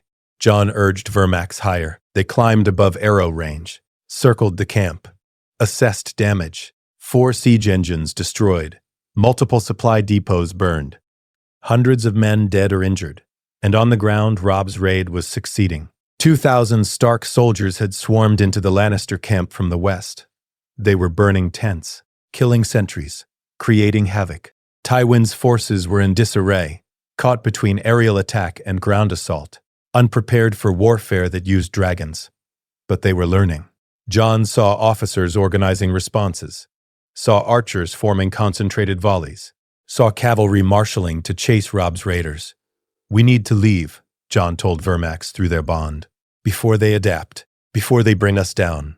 Vermax turned, flew back toward Winterfell. Behind them, the Lannister camp burned. Smoke rose into the night sky. The damage was significant, but not decisive. Tywin still had 35,000 men, still had the numbers to win. This was just the beginning. The raid bought them 3 days. Tywin pulled his forces back, reorganized, built new siege equipment further from Winterfell, out of Vermax's effective range. The old lion was adapting. Learning. He'd fought dragons before, during Robert's rebellion when the last Targaryens still had them. He knew their weaknesses. Jon stood on the walls and watched the Lannister army regroup. They were building trebuchets at extreme range, maybe 1,000 yards from Winterfell's walls, far enough that Vermax couldn't reach them quickly, far enough that archers would have time to concentrate fire. "He's negating our advantage," Robb said beside him, "building beyond the dragon's range. When those trebuchets are finished, they'll bombard the walls from safety. We can't stop them." "Vermax can fly further," Jon said, "can reach their positions and be shot down," Robb countered. "Look at the archer formations. Tywin has positioned 500 longbowmen around each siege engine. If Vermax flies in to burn them, he'll face concentrated volleys. Arrows can't penetrate his scales individually. But hundreds at once? One will find a weak point. The eyes, the wing membranes, the gaps between scales." Jon knew Robb was right.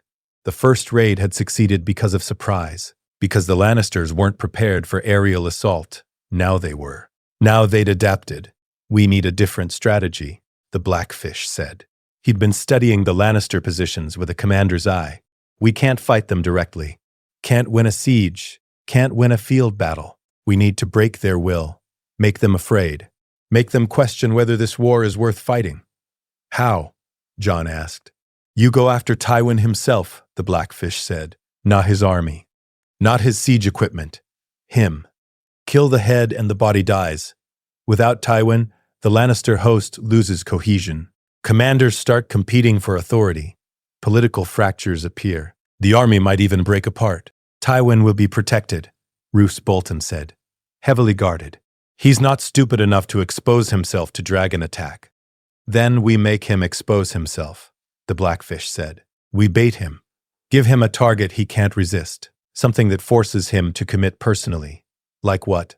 Mage Mormont asked. "Like me," Jon said. The realization hit him suddenly. "Tywin's here to kill me, to execute the pretender king who's challenging Joffrey's legitimacy. I'm the entire reason for this siege. If I offer single combat, trial by combat for the fate of the North, Tywin might accept. And if he does, Vermax and I end this quickly." "Tywin won't accept single combat," Robb said. "He has overwhelming numbers. He's winning through siege. Why risk everything on a duel?" "Because refusing would look weak," Jon said. "Would look cowardly. Tywin's entire reputation is built on strength, on ruthlessness, on never backing down. If I challenge him publicly, in front of both armies, and he refuses, he loses face. His men start questioning his courage, his authority. And if he accepts and kills you? Caitlin asked. She'd been quiet until now. If you die, we lose everything. The North has no king. The coalition collapses. House Stark ends. Then Robb becomes king, Jon said, like we planned from the beginning. You crowned me to unite North and South. But if I die, you go back to the original plan. Northern independence. King in the North? You don't need me for that. We crowned you because we believed in you, the great Jon said. Because Melisandre said you were prophesied. Because you hatched a dragon. Throwing that away on a single combat gamble is foolish. It's not a gamble if we win, Jon said. And we will win. Vermax is faster than any human. Stronger. Can breathe fire. Tywin has armor and a sword. He's skilled, I don't doubt that. But he can't fight a dragon. No one can. Unless he has a scorpion, Roose said quietly. A mounted crossbow designed to kill dragons. The Dornish used them during the First Dornish War. Shot down Meraxes during Rhaenys Targaryen's conquest. If Tywin has built scorpions, if he's prepared for this exact scenario, your dragon is vulnerable. Jon felt cold certainty that Roose was right. Tywin was too smart not to prepare for dragons. He'd known Jon had Targaryen blood. Had probably heard rumors about the egg. Would have prepared countermeasures. Then we scout their camp, Jon said. Find out if they have scorpions. If they do, we adapt. If they don't, I issue the challenge.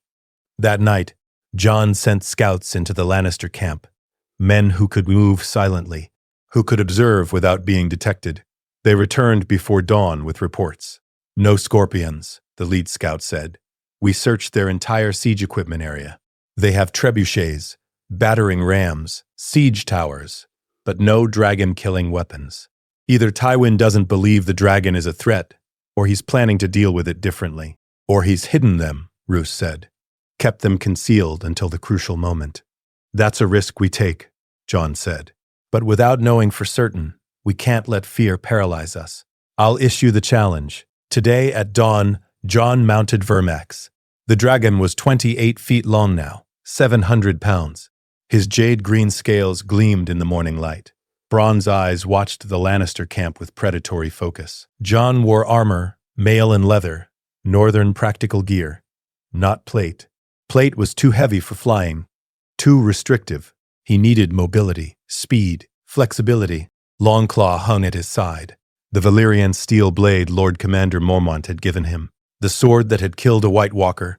The sword that had killed Ramsay Bolton. Now it might kill Tywin Lannister. Ready? Jon asked Vermax through their bond. The dragon's response was wordless, but clear. Eagerness. Hunger for battle. Desire to dominate. To burn. To conquer. Then fly, Jon commanded. Vermax leaped from Winterfell's walls. Wings spread. They climbed into the morning sky. Below, both armies watched. Stark soldiers cheering. Lannister soldiers pointing and shouting warnings. Jon guided Vermax toward the center of the Lannister camp, toward Tywin's command pavilion. The massive crimson tent with golden lion banners. The heart of Lannister power. They descended, slowly, giving the archers time to see them but not shoot. Jon wanted Tywin's attention. Wanted this to be public, witnessed by both armies. Vermax landed 100 yards from Tywin's pavilion. The dragon's claws dug into frozen earth. His wings folded, his tail lashed.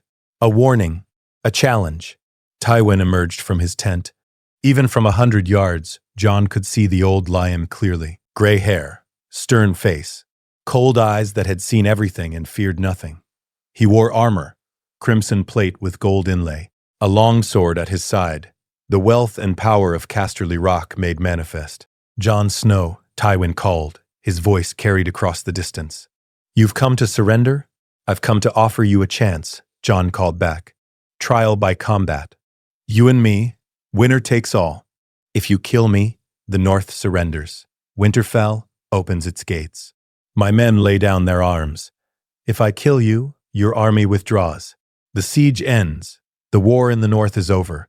You're asking me to risk everything on single combat? Tywin asked. When I have 35,000 men, and you have 8,000? When I'm winning through siege and time is on my side? Why would I accept such foolish terms? Because refusing makes you look weak, Jon said. Makes you look cowardly. You're the great Tywin Lannister, the man who sacked King's Landing, the man who crushed the Reigns, the man who never backs down from a challenge. If you refuse to fight me, if you hide behind your army, your reputation crumbles. Your men start questioning whether you're the lion you claim to be. Tywin was silent, calculating. Jon had touched a nerve. The old lion's pride. His reputation. The carefully cultivated image of strength and ruthlessness. And if I accept, Tywin said, you'll honor the terms? Your forces will surrender if you lose? You have my word, Jon said. Sworn before the old gods and these witnesses. If you kill me, the North is yours. Your word means nothing, Tywin said. You're a bastard pretending to be king. A boy playing at war. Your oaths are worthless. Then test them, Jon said. Accept my challenge. Fight me. Kill me if you can. And find out whether Stark honor is real or fantasy. Tywin studied Jon for a long moment. Studied Vermax. The old lion's face showed nothing. No fear. No doubt. Just cold calculation. Finally, he spoke. I accept. Single combat. But not here. Not now. In 3 days. In the field between our armies. Witnessed by both sides. And Jon Snow, when I kill you, I'm going to mount your head on a spike beside your father's in King's Landing. The Starks will finally learn what happens when you challenge House Lannister. 3 days, Jon agreed. Prepare yourself, old man. Because dragons don't lose. Vermax spread his wings. They launched skyward. Behind them, the Lannister camp erupted in shouts. Some cheering their lord's courage, others questioning the decision. Tywin had accepted. The trap was set. Jon flew back to Winterfell, landed in the courtyard, dismounted. His legs were shaking. Not from fear, from adrenaline. From the reality of what he'd just done. Are you insane? Catelyn demanded. She was waiting in the courtyard with Robb and the Northern Lords. You've bet everything on a single fight. If I lose, you crown Robb and declare Northern independence, Jon said. Same plan as before. I'm not essential. The North survives without me. But you won't survive, Catelyn said. You'll be dead. My nephew, Lyanna's son, the boy I promised to protect. Dead because of pride. Not pride, Jon said quietly. Strategy. This is our best chance to win. Our only chance. We can't beat Tywin's army conventionally. Can't survive a siege. Can't win through attrition. Single combat is our advantage. Vermax gives us an edge no human opponent can match. Unless Tywin cheats, Roose said. Unless he has hidden weapons. Hidden strategies. You're gambling that he'll fight honorably. That's naive. Tywin's too proud to cheat publicly, Jon said. His reputation is everything. If he wins through treachery, if witnesses see him use dishonorable tactics, it undermines his entire position. He'll fight me straight. And he'll lose. The next 3 days were tense. Both armies watched each other across the field. Neither attacked. The challenge had created a truce, a pause in the war while both sides prepared for the decisive confrontation. Jon spent the time training with Vermax, practicing aerial maneuvers, perfecting their coordination. The bond between them had grown so strong that Jon barely needed to speak commands. Just thought them. And Vermax responded instantly. They practiced fire breathing at targets. Vermax could now sustain flame for 30 seconds, could reach 60 feet, could generate heat intense enough to melt steel. Jon felt the fire through their bond, felt the inferno burning inside the dragon's chest, felt the joy Vermax experienced releasing it. On the second day, Maester Luwin approached Jon in the armory. I need to tell you something, Luwin said, about Tywin, about how he fights. Go on, Jon said. Tywin was knighted at 15, Luwin said. Fought in the War of the Ninepenny Kings at 17. He's now 66 years old. That's 5 decades of combat experience. He's not just skilled, he's a master, one of the finest swordsmen of his generation. I have a dragon, Jon said, and he'll have a plan for dealing with it, Luwin said. Tywin doesn't accept challenges he can't win. If he agreed to fight you, he has a strategy, something we haven't considered. You need to be ready for anything. I am ready, Jon said. But doubt gnawed at him. What was Tywin planning? What had the old lion seen that Jon had missed? On the third day, Jon woke before dawn. Couldn't sleep. Couldn't stop his mind from racing through scenarios, through possibilities, through all the ways this could go wrong. He found Ghost in the Godswood. The white direwolf was sitting before the heart tree, the ancient weirwood with its carved face. The face seemed to watch Jon, judge him. I'm scared, Jon admitted to Ghost, to the old gods, not of dying, of failing, of letting everyone down, of proving the Northern Lords right, that I'm just a bastard playing at being king. Ghost pressed against Jon's leg, silent as always. But his presence was grounding, real, constant. If I die today, Jon said, take care of Bran and Rickon. Protect them, their pack, their family. Don't let the Boltons or Lannisters hurt them again. Ghost's red eyes studied him. Then the direwolf did something he'd never done before. He made a sound, not a bark, not a howl, just a soft whine. Almost like speech, like saying, I understand. Jon embraced Ghost, felt the direwolf's warmth, his strength. Thank you, Jon whispered, for everything, for being pack. The sun rose. The day of combat arrived. Both armies assembled in the field between their camps, thousands of soldiers forming two massive formations. Stark forces on the north side, Lannister forces on the south. A clear space of 200 yards between them. Jon walked into that space wearing his armor, Longclaw at his side. Vermax walked beside him.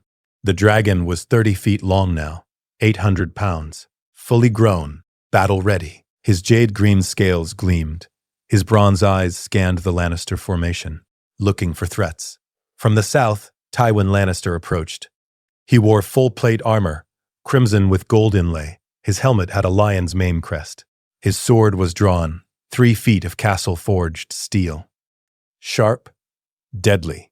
The weapon that had won 100 battles. They stopped 50 yards apart, facing each other, king versus lord, dragon versus lion, north versus south. A herald stepped forward. The terms are clear.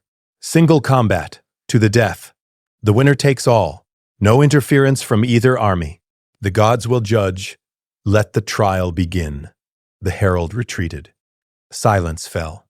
30,000 men watching, waiting, witnessing history. Tywin spoke first. Last chance to surrender, boy.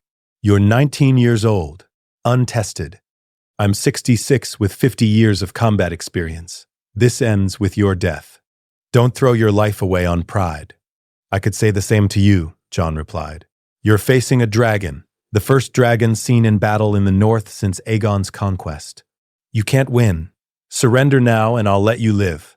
Let you return to Casterly Rock with your life and your dignity. I'm not surrendering to a bastard, Tywin said. To a boy who thinks hatching a dragon makes him special. You're nothing, Jon Snow. Nothing but Rhaegar's mistake, and I'm going to correct that mistake today. Tywin raised his hand, made a signal.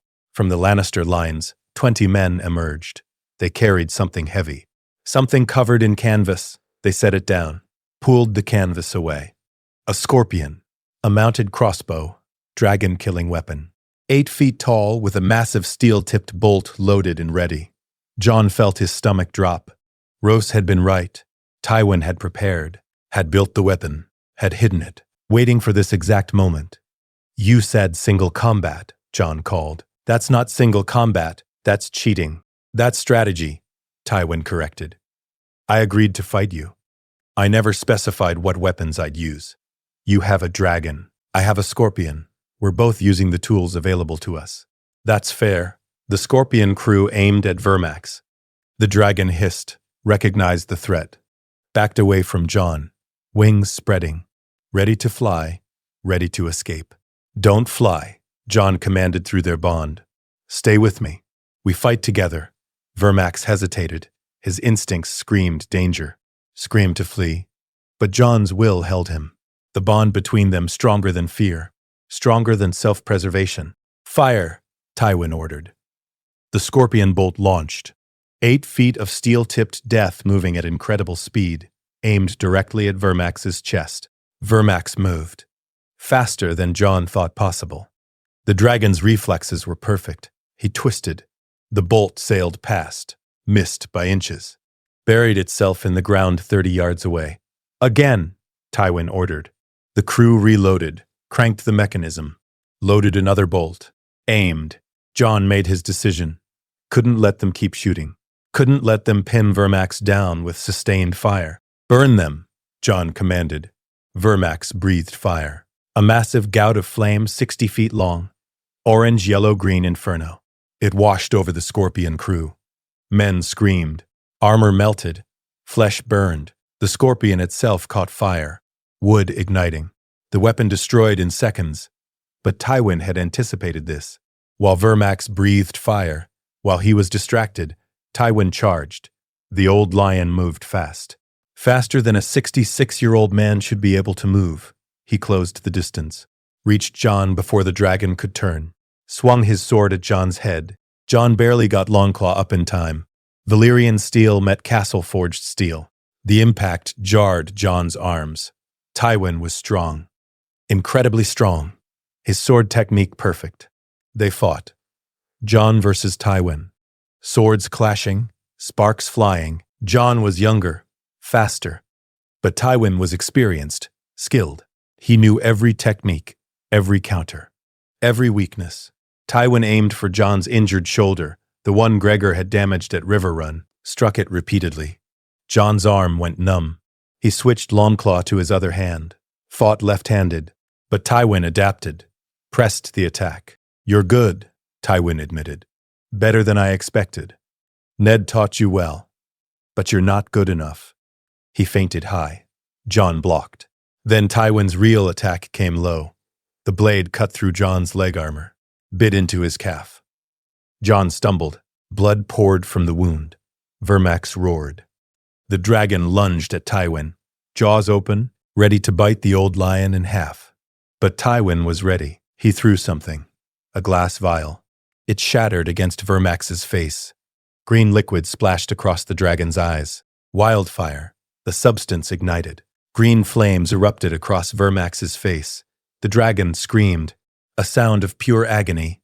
He thrashed, clawed at his own face, tried to extinguish the flames. But wildfire burned on anything, even dragon scales, even dragon eyes. "No!" Jon screamed. He felt Vermax's pain through their bond. Felt the burning, the agony, the terror. It was overwhelming, crippling. Tywin advanced on Jon, sword raised. "This is where it ends? Any last words?" Jon's leg was bleeding. His arm was numb. His dragon was blind and burning. He'd lost. The gamble had failed. Tywin had been too smart, too prepared, too ruthless. But Jon was Ned Stark's son. And Ned Stark didn't quit, didn't surrender, fought until the end. Jon threw himself at Tywin, not with skill, not with technique, just pure Stark rage, Longclaw swinging in desperate arcs. Tywin blocked easily, countered. His blade punched through Jon's armor, pierced his side. Jon felt steel penetrating his body, felt his lung puncture, felt his strength draining away. He collapsed, fell to his knees, blood pouring from multiple wounds. Tywin stood over him, victorious, untouchable. "You fought bravely," Tywin said. "I'll give you that.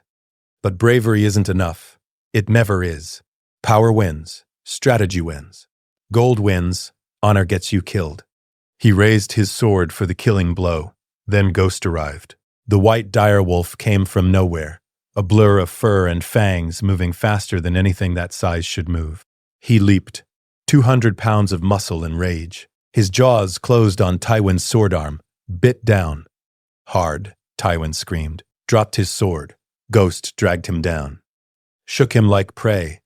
The old lion's armor protected him somewhat. But Ghost found gaps, found the joints, tore through chainmail, drew blood. "Get it off me," Tywin shouted to his army. Lannister soldiers started forward, to save their lord. But the Stark forces moved too. Thousands of men rushing into the field. The truce broken.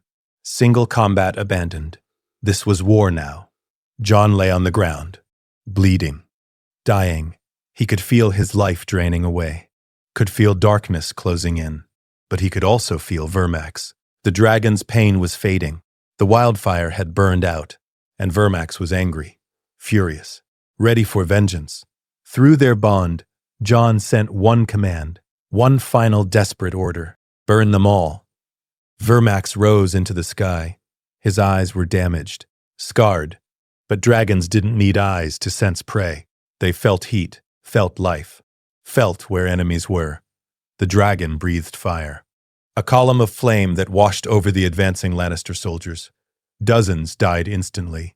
Armor melting, flesh cooking, screams filling the air. Vermax circled, breathed fire again, and again, and again. He was indiscriminate now, blind and angry and burning everything. Lannister forces scattered. Ran, broke formation. The Stark army pressed forward. 8,000 men crashing into 35,000.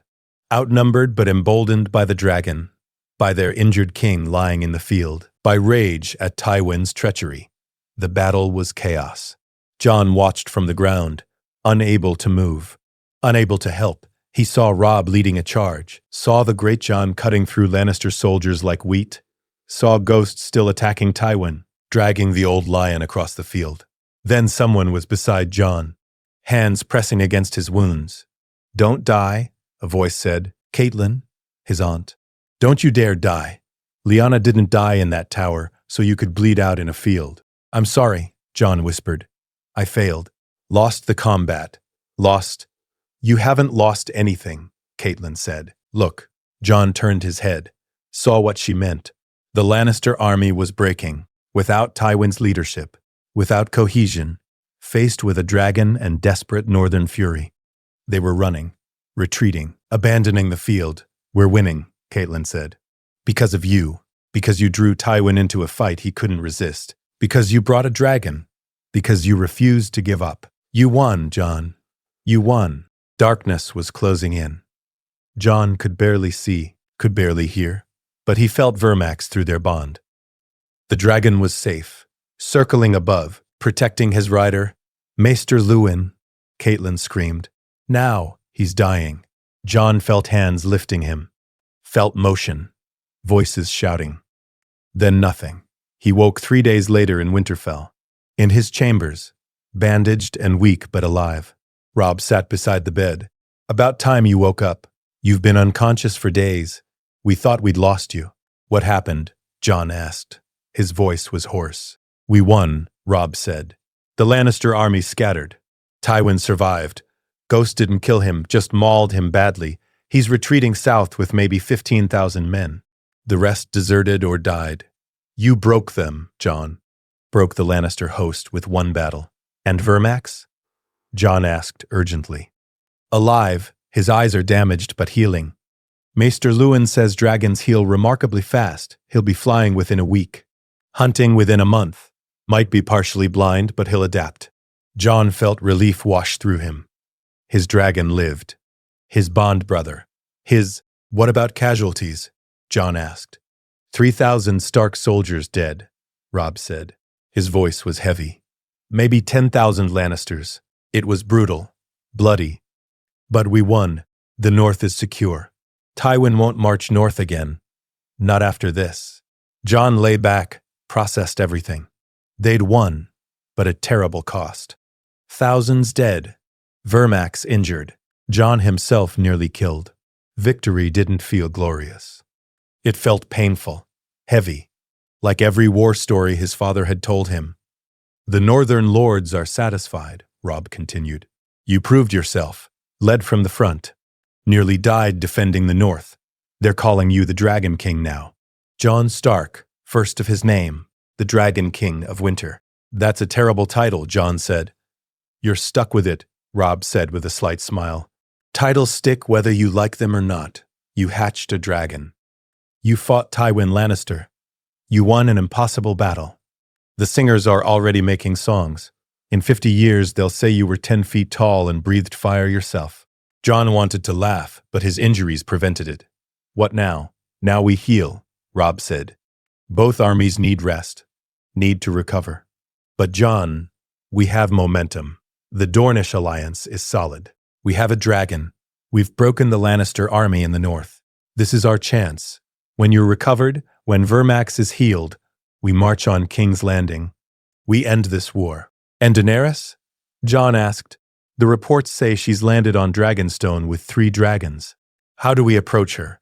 Very carefully, Robb said. She's your family, your father's sister, but she's also a rival claimant. We need to negotiate, find common ground, convince her that we're allies, not enemies. That's a conversation for later, Jon said. First, I need to heal, need to walk again without bleeding, need to... Vermax's presence filled his mind suddenly.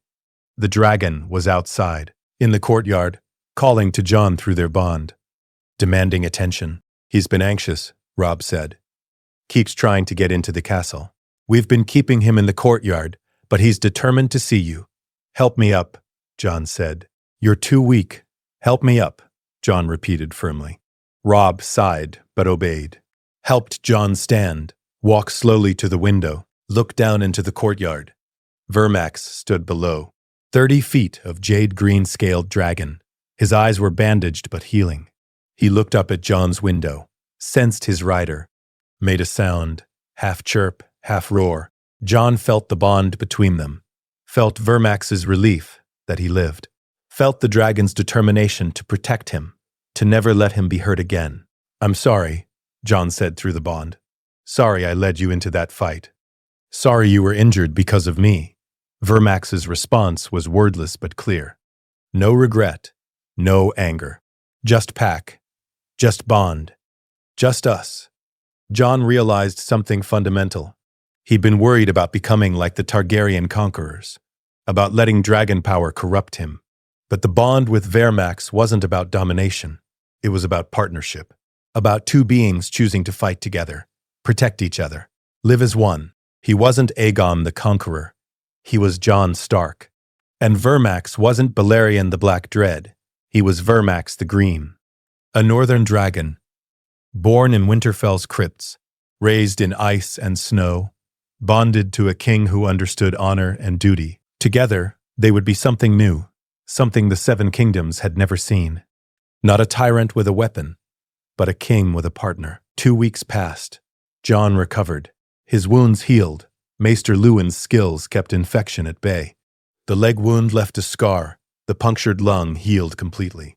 Within a month, Jon could walk normally, could train with Longclaw, could ride Vermax again. The dragon had grown even more, was now 35 feet long. 1,000 pounds. His eyes had healed but weren't perfect. He had blind spots, but his other senses compensated. He could track prey by heat, by smell, by vibration in the air.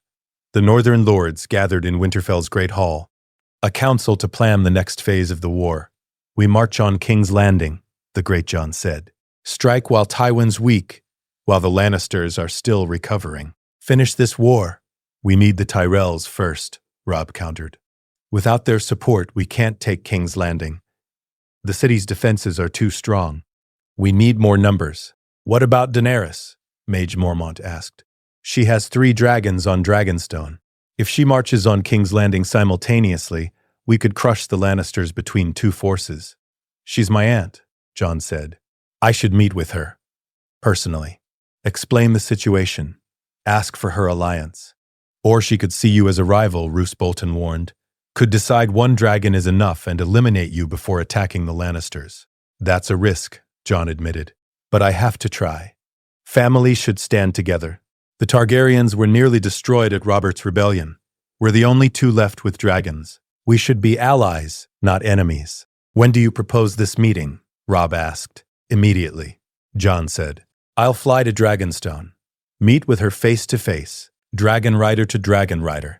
Find out if we can work together. And if she refuses, the Blackfish asked, then we march on King's Landing without her, Jon said. But I believe she'll listen.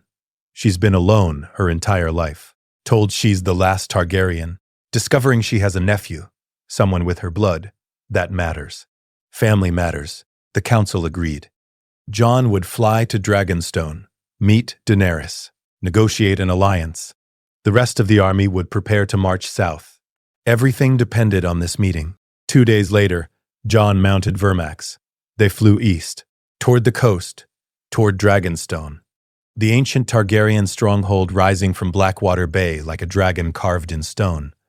As they approached, 3 dragons rose to meet them. Drogon, black and massive, larger than Vermax. Rhaegal, jade green like Vermax, named for Jon's father. Viserion, cream and gold, beautiful and deadly. Jon felt Vermax tense. The dragons circled each other, assessing, deciding whether to fight or accept. Then Rhaegal, the dragon named for Rhaegar, approached Vermax. The 2 green dragons flew side by side, spiraling around each other. A dance, a recognition. They landed on Dragonstone's landing platform. Jon dismounted. Before him stood Daenerys Targaryen. She was small, maybe 5 feet tall, silver gold hair, purple eyes, but she carried herself like a queen. Like someone who'd conquered cities and freed slaves and survived impossible odds. "You're Jon Snow," Daenerys said. Her voice was accented, musical. "The bastard who claims to be Rhaegar's son." "I don't claim anything," Jon said. "Born in Dorne at the Tower of Joy, raised by Ned Stark as his bastard to protect me, legitimized by my uncle before his death, now king in the north and claimant to the Iron Throne." "My throne," Daenerys corrected. "I'm the rightful heir. The last Targaryen." "You're not the last," Jon said. "I'm here, and we're family. Aunt and nephew, the only Targaryens left with dragons. We should be allies." Daenerys studied him. "You have your father's look. The same eyes, the same." She paused. "You even named your dragon for his mother, Vermax. And you named Rhaegal for my father," Jon said. "We're connected. By blood, by dragons, by destiny. The realm is tearing itself apart. The Lannisters rule through murder and treachery. The White Walkers march in the north. The real enemy, the one that matters. We can't fight each other. We have to fight them." "The White Walkers," Daenerys repeated. "I've heard the stories. Dead men walking, ancient evil. But they're in the far north. Why should I care about them when King's Landing waits to be taken?" "Because King's Landing doesn't matter if the dead march south," Jon said. "Because the Iron Throne is just a chair. The realm is what matters. The people, the living. And they need us to stop arguing about who sits the throne and start protecting them from what's coming." Daenerys was quiet for a long moment. "You sound like Sir Barristan, like Tyrion, like everyone who tells me the throne isn't the most important thing. But I've spent my entire life believing it was. Believing I'd return to Westeros and reclaim what was stolen from my family." "Then reclaim it by saving it," Jon said. "Not by conquering it. Be the queen who protected the realm, who stopped the White Walkers, who united the living against the dead. That's a legacy worth having." "And what do you want?" Daenerys asked. "If I'm the queen who saves the realm, what are you? King in the north. Warden of the realm against the darkness? Your partner, your family, your ally." "I don't want the Iron Throne, Daenerys. I never did. I was pushed into this, crowned because the North needed a king who could unite them. But my duty is to the wall, to stopping the others, to protecting the realms of men. That's all I've ever wanted." Daenerys searched his face, looking for lies, for deception, finding only honesty. "You're not like other men," she said finally. "Most would lie, would say whatever they thought I wanted to hear. You're telling me you'll give up your claim, subordinate yourself, accept me as queen. That's unexpected. That's stark honor," Jon said. "My father taught me that oaths matter, that duty comes before ambition. I swore to protect the realm, swore to stand against the darkness. I can't do that if I'm fighting you for a throne neither of us really wants." "I want it," Daenerys said quietly. "I've wanted it my entire life. It's all I had. All I dreamed about while my brother sold me and Drogo raped me and I survived things that should have killed me. The throne kept me going, gave me purpose." "Then take it," Jon said. "I'll support you. The North will support you. We'll help you remove the Lannisters and sit the Iron Throne. But afterward, when you're queen, you help us stop the White Walkers. You bring your dragons north. You fight beside us. That's the deal. The Iron Throne for your commitment to defend the realm." Daenerys smiled. It was the first genuine smile Jon had seen. "You're either the most honorable man in Westeros or the most naive. Probably both," Jon admitted. "I accept," Daenerys said. She extended her hand. We're allies. Family. Partners. We take King's Landing together. Then we march north together. And we save the realm together. Jon took her hand, felt the connection between them. Targaryen blood recognizing Targaryen blood. Dragonrider acknowledging Dragonrider. Behind them, the 4 dragons, Drogon, Rhaegal, Viserion, and Vermax, roared together. A sound that echoed across Dragonstone, across Blackwater Bay. A sound that would reach King's Landing. The sound of fire returning to the world, of magic awakening, of the Age of Dragons beginning again. Jon returned to Winterfell 3 days later, brought news of the alliance. The Northern Lords celebrated. With Daenerys' support, victory was assured. They spent 2 months preparing, gathering forces, planning strategy. Daenerys moved her army from Dragonstone to join the northern host, 20,000 Dothraki, 8,000 unsullied, 3 dragons. Combined with the North's forces and Dornish spears, they had over 60,000 men. The march on King's Landing began in the 3rd month. 4 dragons flew above the army. Jon rode Vermax, Daenerys rode Drogon. The other 2 dragons flew free, the largest aerial force seen since Aegon's conquest. The Lannisters saw them coming, saw the dragons, saw the army, saw certain defeat. Cersei Lannister ordered the city gates sealed, ordered scorpions built, ordered wildfire prepared. She would burn the city before surrendering. Become the mad queen her father-in-law had prevented Aerys from becoming. But Tyrion was in King's Landing, had survived Joffrey's attempt to kill him after the trial, had been planning, waiting. And now, as his sister prepared to commit mass murder, he acted. He used the tunnels, the secret passages Varys had shown him, climbed through the walls of the Red Keep to Cersei's chambers, found her with Qyburn, found them preparing the wildfire plot. Sister Tyrion said, crossbow in hand, "It's over. Surrender or die." "You," Cersei hissed. "You dare. The Valonqar shall wrap his hands about your pale white throat," Tyrion quoted. Maggie's prophecy. "Remember, I'm your little brother. I'm the one who was always going to kill you. You spent your whole life fearing me, hating me, and you were right to. Because here I am. You won't do it," Cersei said. "You're too weak, too sentimental. You've never had the strength to." Tyrion shot her. The crossbow bolt took her in the chest. She stumbled, fell, lay on the floor gasping. "I'm not weak anymore," Tyrion said. "You made sure of that. All the years of abuse, of hatred, of cruelty, you shaped me into someone who could kill you. Thank you for that." Cersei died. The last word on her lips was Valonqar. Qyburn lunged at Tyrion. The disgraced maester tried to defend his queen even in death. But Tyrion was ready. Shot him too. 2 corpses on the floor of the Red Keep. Then Tyrion went to the gates, ordered them opened. Let the Northern Army in. Let Jon Stark and Daenerys Targaryen claim the city. King's Landing fell without a dragon burning a single building, without wildfire igniting, without the civilian population being massacred. It fell because Tyrion fulfilled the prophecy. Killed his sister, ended House Lannister's rule. Jon entered the Red Keep with Daenerys beside him. They walked to the throne room together, saw the Iron Throne, the massive seat forged from the swords of Aegon's enemies. "It's yours," Jon said to Daenerys. "Sit it. Claim it. Be queen." Daenerys approached the throne slowly, touched it, felt the swords, the weight of history. Then she turned to Jon. "No, this throne has caused too much suffering, too much death. My ancestors forged it from conquest, from burning kingdoms, from forcing submission. That's not the realm I want to rule." She drew her sword, struck the throne. Again, the ancient seat cracked, pieces fell away. She kept striking until the Iron Throne was broken, destroyed, ended. "We build something new," Daenerys said.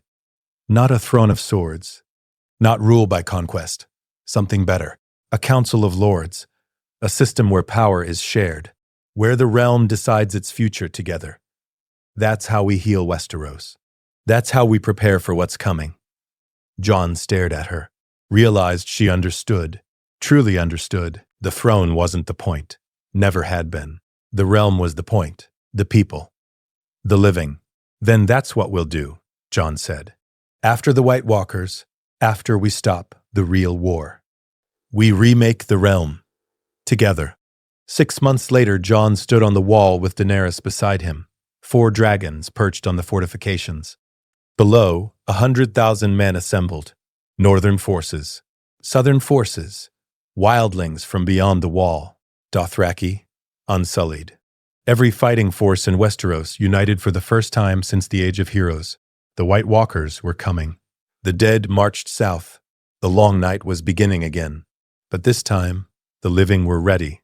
This time, they had dragons, had unity, had leaders who understood what mattered. Jon looked at Daenerys, at Robb, at Tyrion, at all the people who'd come together despite differences, despite history, despite every reason to fight each other. For the living, Jon said. For the living, they echoed. The White Walkers emerged from the northern darkness, thousands of them. Ice and death made manifest, and 4 dragons breathed fire. The war for the dawn had begun. The song of ice and fire was being sung. And Jon Snow, Jon Stark, Jon Targaryen, the Dragon King of Winter, would see it through to the end, whatever that end might be. Let us know what you would like to see next in the comments below. The end.